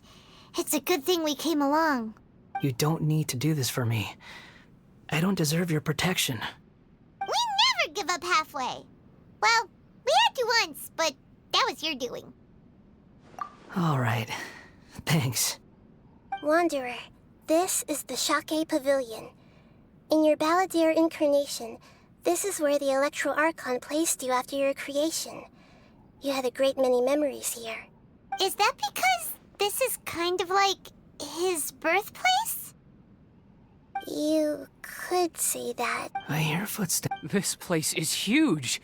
I can't believe the landslide didn't fill it in. I wonder who built it. The Crystal Marrow Miners?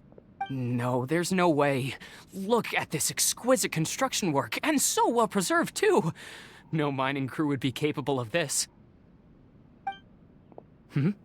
There's someone passed out on the ground. Who are you? You're awake. What happened? How'd you get stuck here? Are you injured? Not a scratch. And these fine clothes. Who are you? This man is Katsuragi, deputy to Torichio's adopted son, Mikoshi Nagamasa. He found the Balladeer in Shake Pavilion and took him back to Tatarasuna. And the rest is history. Well, it used to be. In the original version of events, Katsuragi was ultimately killed by Nagamasa. Let me get you out of here. Our people are nearby. Hang in there. During the Tatarasuna incident, Niwa was murdered by the doctor disguised as a mechanic. The Balladeer, then known as the Kabukimono, disappeared not long after. As the second in command at Tatarasuna, responsibility for what had happened fell to Mikoshi Nagamasa. But Katsuragi had sworn lifelong loyalty to Nagamasa after the latter had once saved his life. At Katsuragi's insistence, Nagamasa killed him to put an end to the Tatarasuna incident. Katsuragi seems like he was a good guy. He looks like a warrior, but he has a kind face. Why couldn't he live a long and happy life? Oh, a chest. Nagamasa, I found this young guy in a cave sealed off by a landslide. He doesn't remember his name. Well, we need to call you something. I hear the workers are calling you the Kabukimono. That's fine with me. Katsuragi, report to Niwa. Tell him we have someone new joining us. I'll deliver with you something. We're way behind schedule.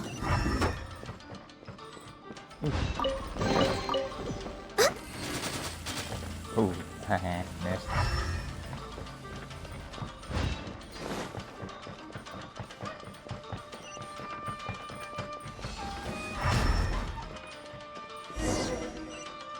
Oh, hopefully I got everything. Huh? What are we doing back here? Whoa, this is where you were born? It's pretty, but there's nobody here. I was abandoned, like you. I lived here for a while at first, but there's nothing for us here. We can't stay. Okay. I heard my mom and dad used to make swords, but the factory manager died, and then my dad got sick. He kept coughing all the time, just like me. Then Mom started coughing too. But you can't. You promised me. Yup, we're family now. We're gonna be together forever and ever. This child didn't have a name.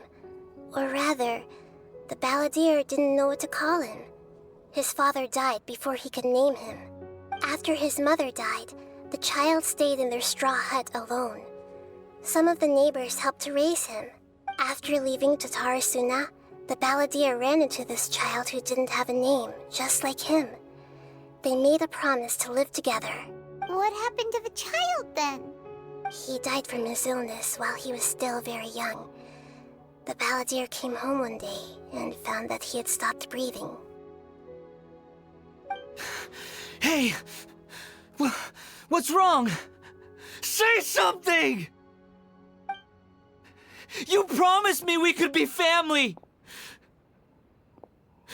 You're no different from Niwa and all the others.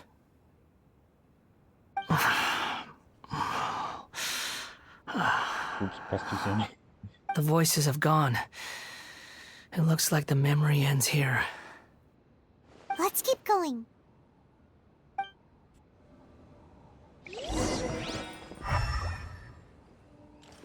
Next on the agenda...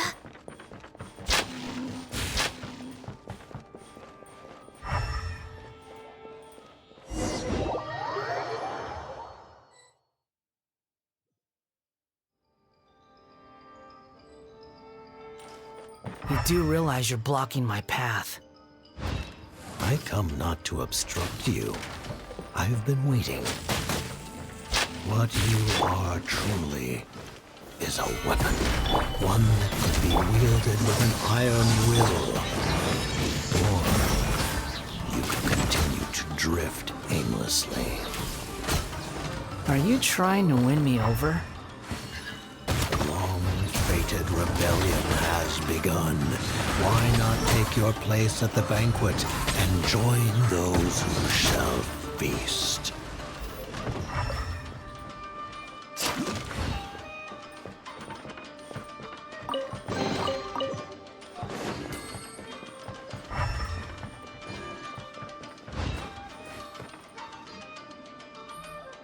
Boss time? This place is dark. Paimon knows this place. It's the Delusion Factory in Inazuma. In the original version of events, the Traveler once encountered the balladeer here. Such a creepy atmosphere. And so familiar. Hey, look over there! Well, well, my fair lady. Is this rundown factory and these incompetent fools all for me? Wow. You shouldn't have. Huh. What do you have to gain from belittling your subordinates? You might not want to admit it, but you are a part of this plan. Perhaps you find fighting in the abyss to be a more meaningful use of your time? Oh, but of course, even this pales in comparison to being experimented on by the doctor. What a sharp tongue you have. Funny how negotiating never seems to be your strong suit. For the task ahead, I suggest you keep your true feelings to yourself. Save your breath. I know what I have to do. I'm sure you think so, but I still think you need to hear it. Don't start thinking you're invincible, and don't let your emotions get in the way. Surely you're not worried about me. I just can't have you getting in my way. You and Child never failed to find ways to complicate things. I'm merely lighting a little fire in this chaotic nation. But you, being tossed out like trash, must make you want to destroy it completely. Do you remember the last time you were here? That was a lot of swordsmiths you killed. I'm sure the descendants of the Raiden Gokaden are still suffering the consequences now. Look at you. Oh, don't get so sentimental. Now, give that poor little tongue of yours a rest and stop pretending like you're above everyone else. Bye then. See you at the victory feast. Nope, because you did, woman. You did. Poor little tongue? She's playing with fire talking to me like that. Who does she think she is? Forget it. Someone might find me here any minute now. I should prepare to give them a warm welcome. The plot does not end here. There is more of this story to come. Wanderer, are you able to continue? Yes. Please don't worry. Why are you staring at me in silence? Can't you think of a nicer way to express yourself? I'm under no obligation to be nice to you. Besides, I thought nothing mattered to you except results and your own interests. Isn't that right, witch? Muddle-headed puppet. You're only number 6 because you can take more abuse than other humans. Do you really count that as an asset? You're about as much fun to be around as a raging inferno. But before we murder each other, it'd be best if we finish our duties.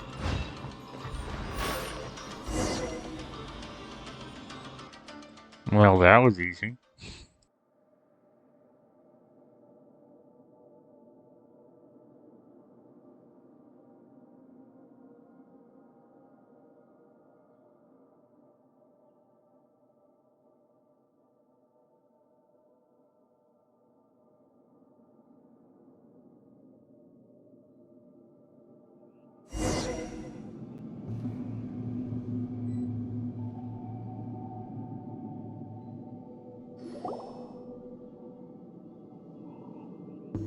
Looks like we've arrived in Sumeru.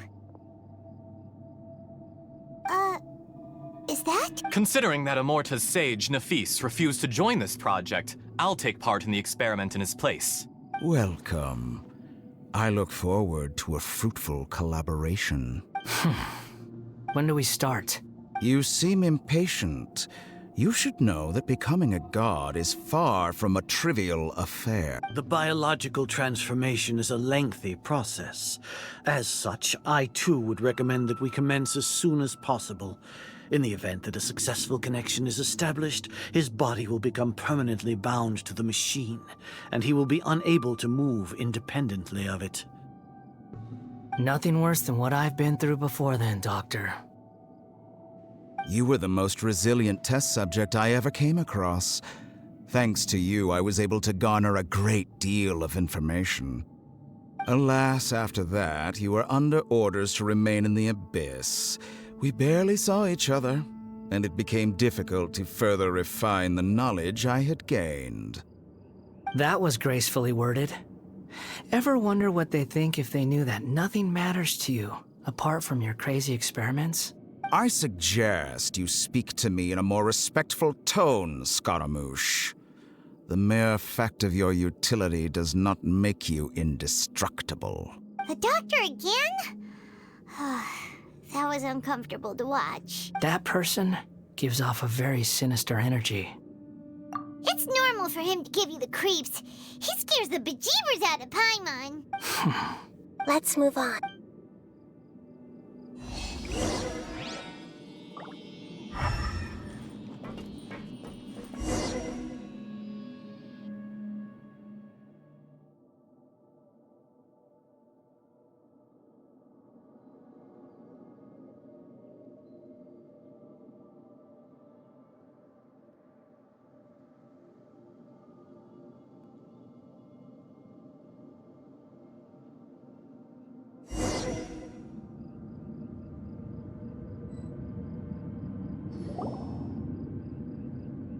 You're a god.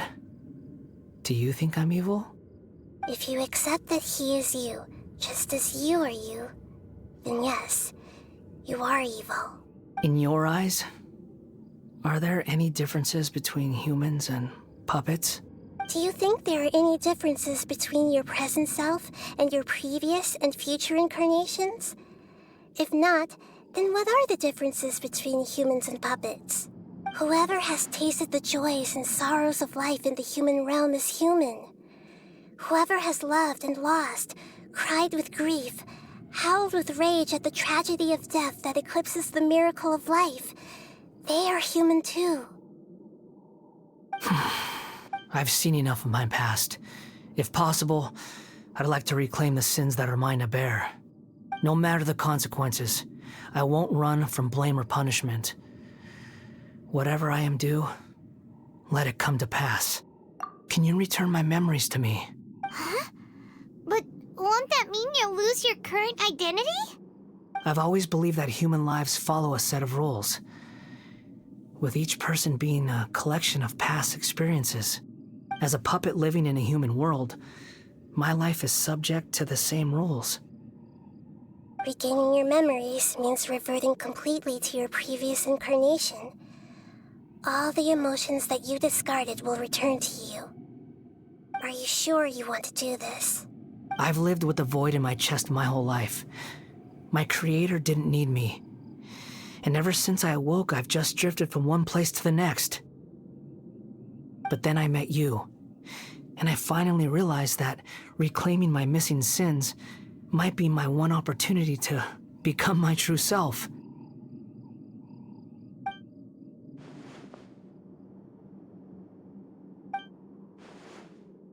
I've always felt I have an innate tendency to yearn for something more, in a way that goes deeper than for most people. But for all my soul-searching as a Shugenja, I've never fully understood it. Looking at it now, it seems that I brought this curse upon myself. So I beg you, grant me this opportunity to gain a purpose, to change my destiny, and end my wandering. Very well. Since your mind is made up, I will return to you that which is yours. Just don't regret it. You have made your decision. Now, take this.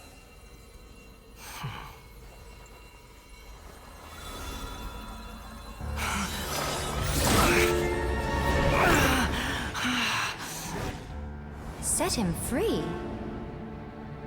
A puppet? What's he doing here? You're a human as far as I'm concerned. Everyone's here. Wonderful. What a fine blade. Nagamasa will be thrilled. This is my...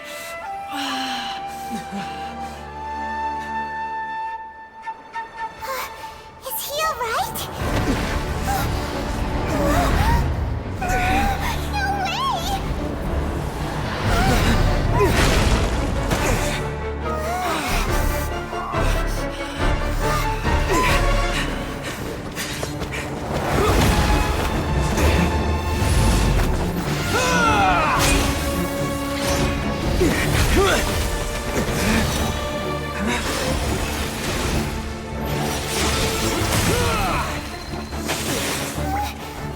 Hey! Are you done yet?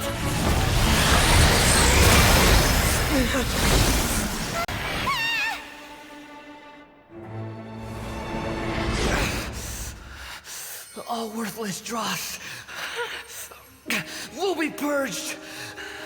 That's why this won't be the end.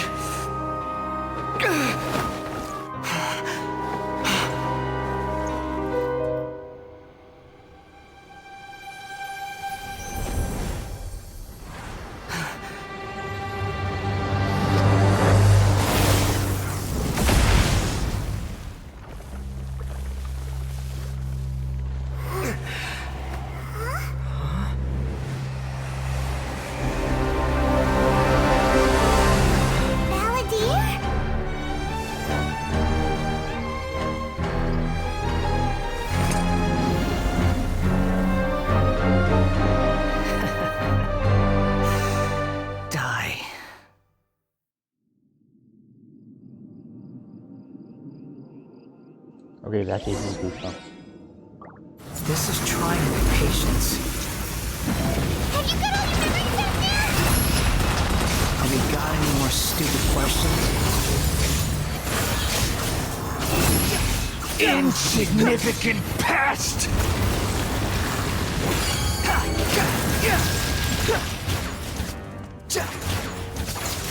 The wind rises.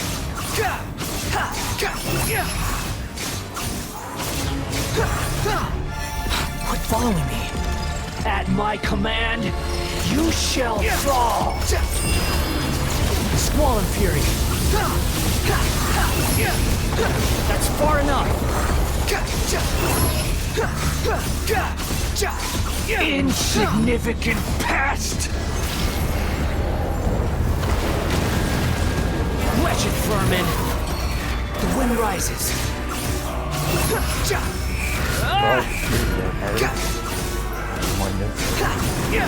Churn!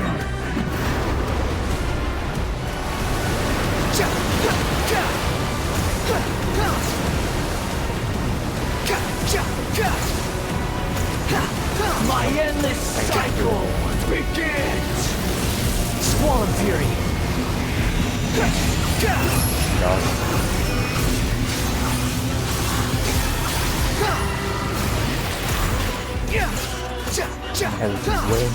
Feeble human! Behold!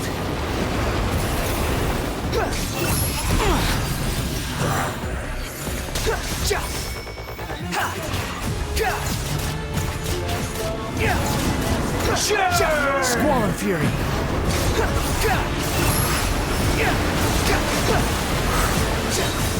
You dare to gaze upon me? Hurry up.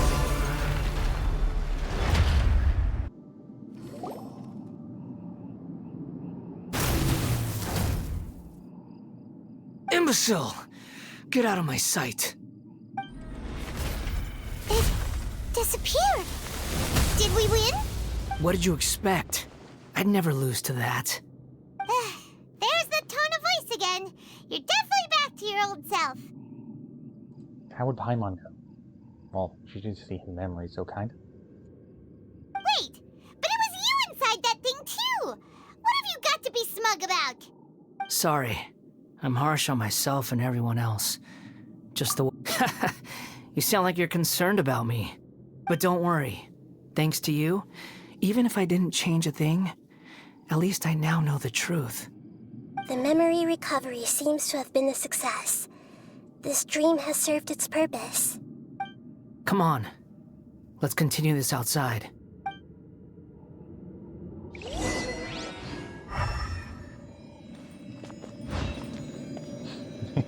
Me, myself, but not I. That's a bit funny.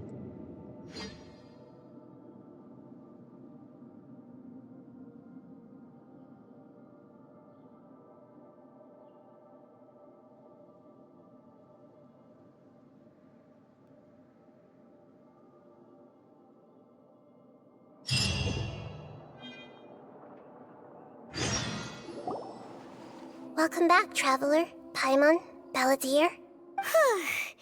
It feels like we just went on a really long journey. Paimon's exhausted. You don't like being addressed by that name? It's fine. But I was just thinking, I should probably change it.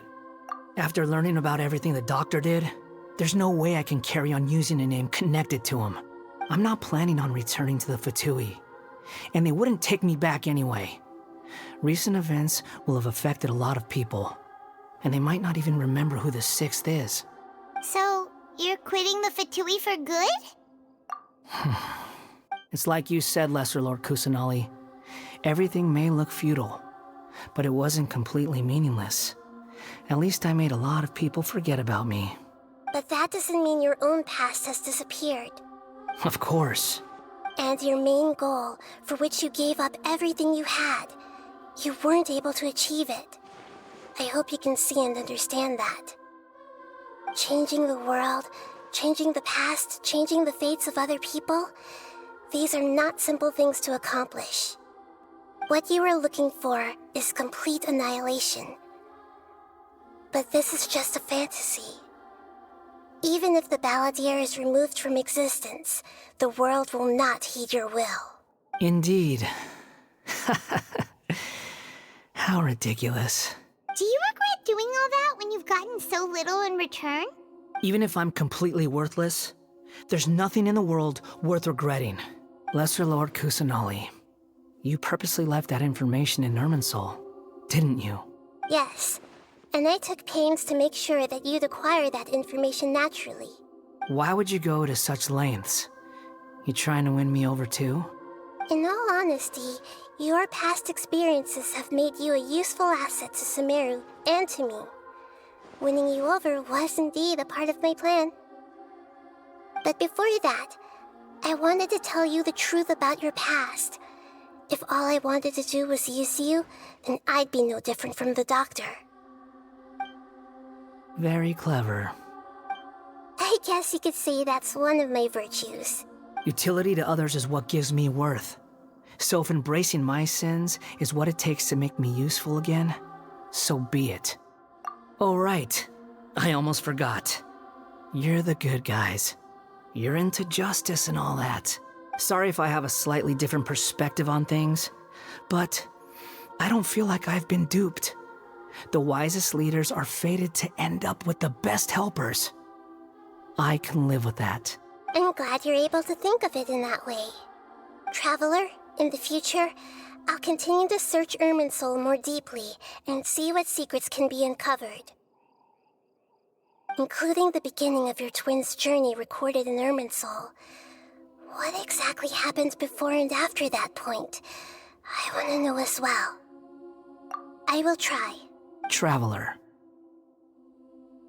After I dove into the information torrents in Irminsul, why did you go to Inazuma? So that's how you found out whose fate had changed. And how? Well, whatever your reasons, you did me a favor. And I'll do everything I can to pay it back. Borrowing and returning are the only real relationships between individuals. I'll balance the books one day. Don't you worry. That's not true. A relationship between two people is not simply a ledger that can be reset to zero. I think deep down you realize this. People who show up in your life don't just evaporate like water drops and leave nothing behind. There is no such thing as balancing the books. Some things in this world can never be brought back, and they can never be changed, which is why there is emotion in the human world. Everything that you feel is real and lasting, and whatever is missing in you will not be made whole. To be human is to live with imperfections. You can choose whether or not you want to be human. But humans can't live without a heart, can they? Anyway, I gave up trying to become a human a long time ago. You understand what pain is perfectly well, even without a heart. You're just bearing your feelings. The past is set in stone, but you can keep moving on. And the longer your future lasts, the shorter your past will become, until one day, it is but a tiny fraction of your life. Sounds like you've got a future planned out for me. Everything's ended up being pretty darn complicated. Paimon doesn't even know where to start, but the most important thing now is that you need to follow Nahida. Otherwise, all our efforts will have been for nothing.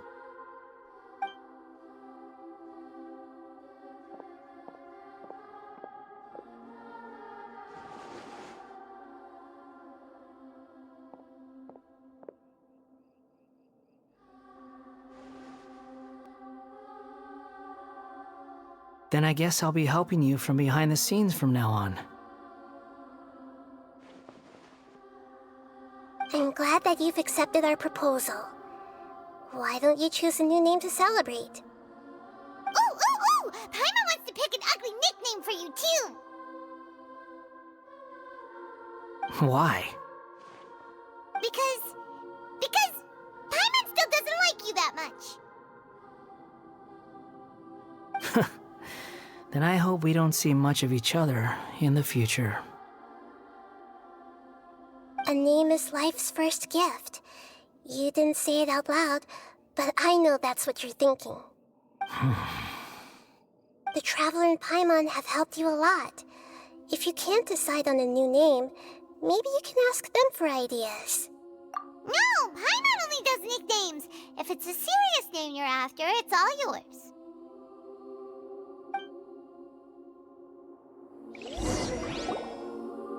Have you got anything?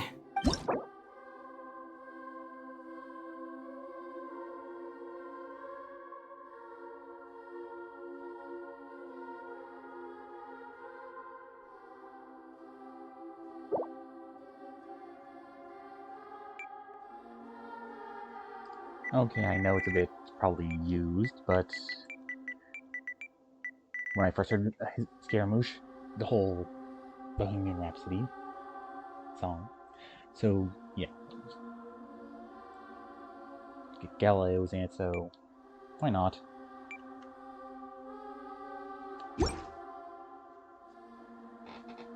Are you sure? Oh, alright. If you say so. And the only other name I could think of was Bob. So, yeah. There! Now you have a name of your own. What about a nickname? Are you done yet?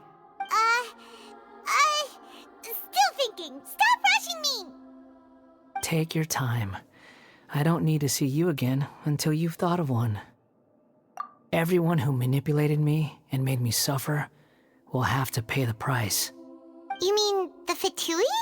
The doctor, at least. Now that your stance has changed, I believe your future path will change accordingly. But it won't be immediate. You still need some time to compose yourself. One more thing. There are still some descendants of the Raiden Gokuden living in Inazuma. Some of them know. Well, they ought to know about the connection between Raiden Gokuden and myself. I don't plan to leave Sumeru for the time being. If you see them in Inazuma, please tell them that I was the one responsible for the Raiden Gokuden's downfall. Even though the events have been erased from the world, they still deserve to know the truth. I see. That is up to you. Huh? But if we do that, then... It's fine. Let them stab their blades into my chest if they so desire.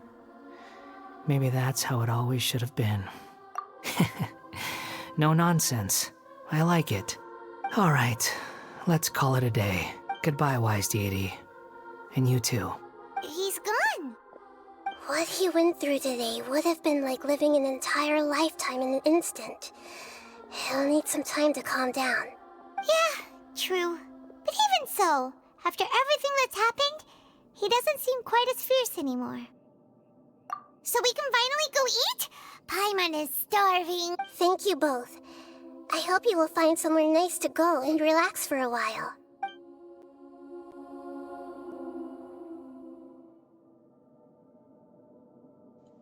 And that certainly took longer than I thought it would. Alright then, yeah, why not? Just decide on something as soon as the loading is done.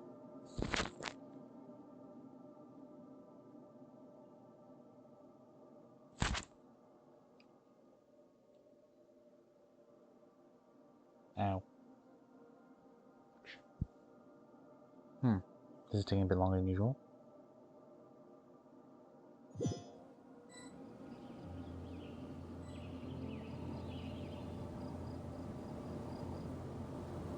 Oh, not done yet. I've got it! I can end my novel with some words from Mikoshi Nagamasa. You mean because everyone else in the story is dead? Yeah, I heard that Mikoshi Nagamasa died at a ripe old age. He's the perfect fit to be the narrator of the epilogue. The dark clouds had dissipated, but they continued to cast their shadow in Mikoshi Nagamasa's mind for decades to come. Then, one night, as an old man, he had a dream.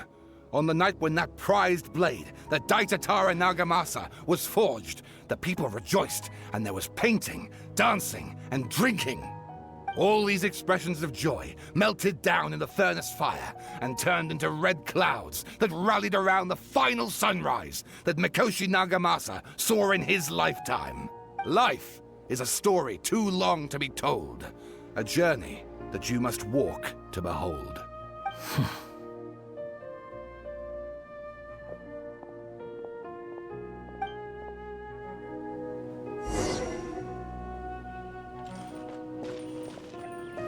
Okay, it's still going. Still going.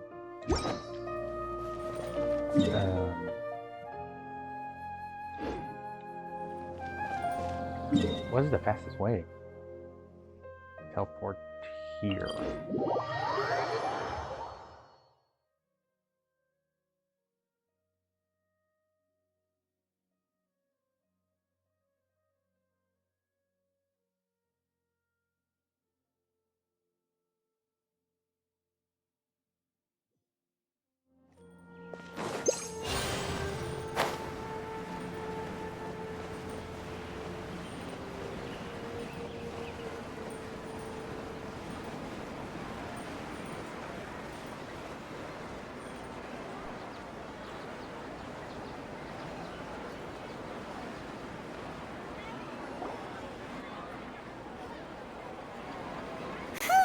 It's about time we had a break.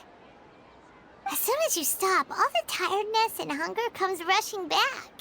Wow, great! Huh? Look at the vase. Did someone break it while they were cleaning the room or something? Like, Paimon doesn't remember there being a cleaner.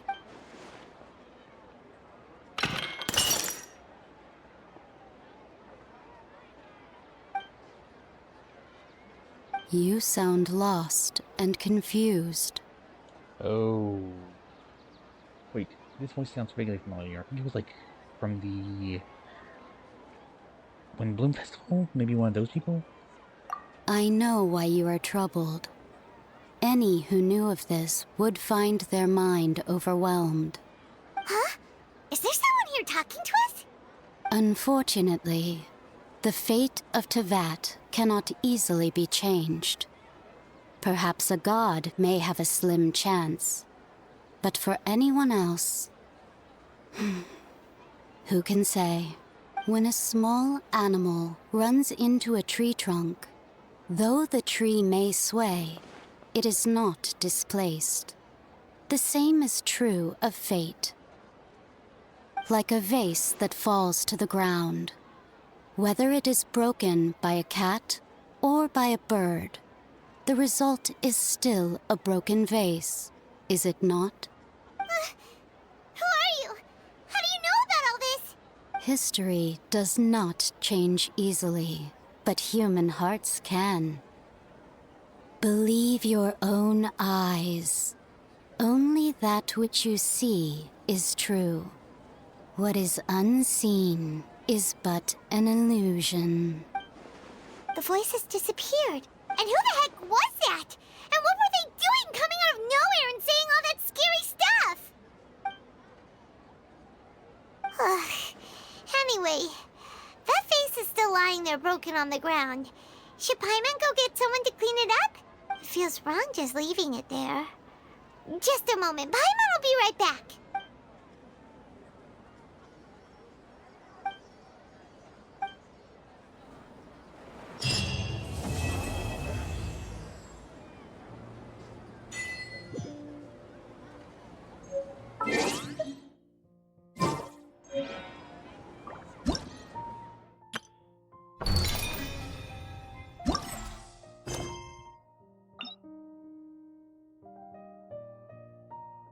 Okay, there's even more quests I have left to do, but that'll be next time. And, watch what the book is.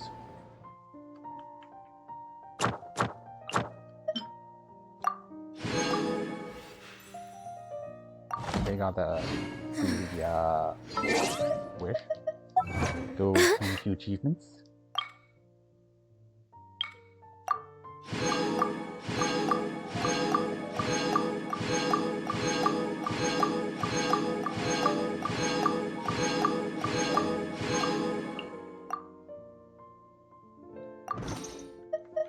some mail too.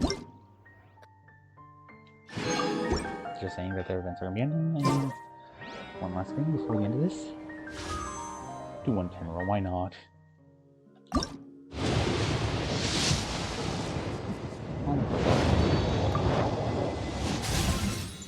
And no characters. Too bad. Alright then, that'll be the end of this episode. If you enjoyed, say so. If not, okay. Have a good whatever time of day it is. So long.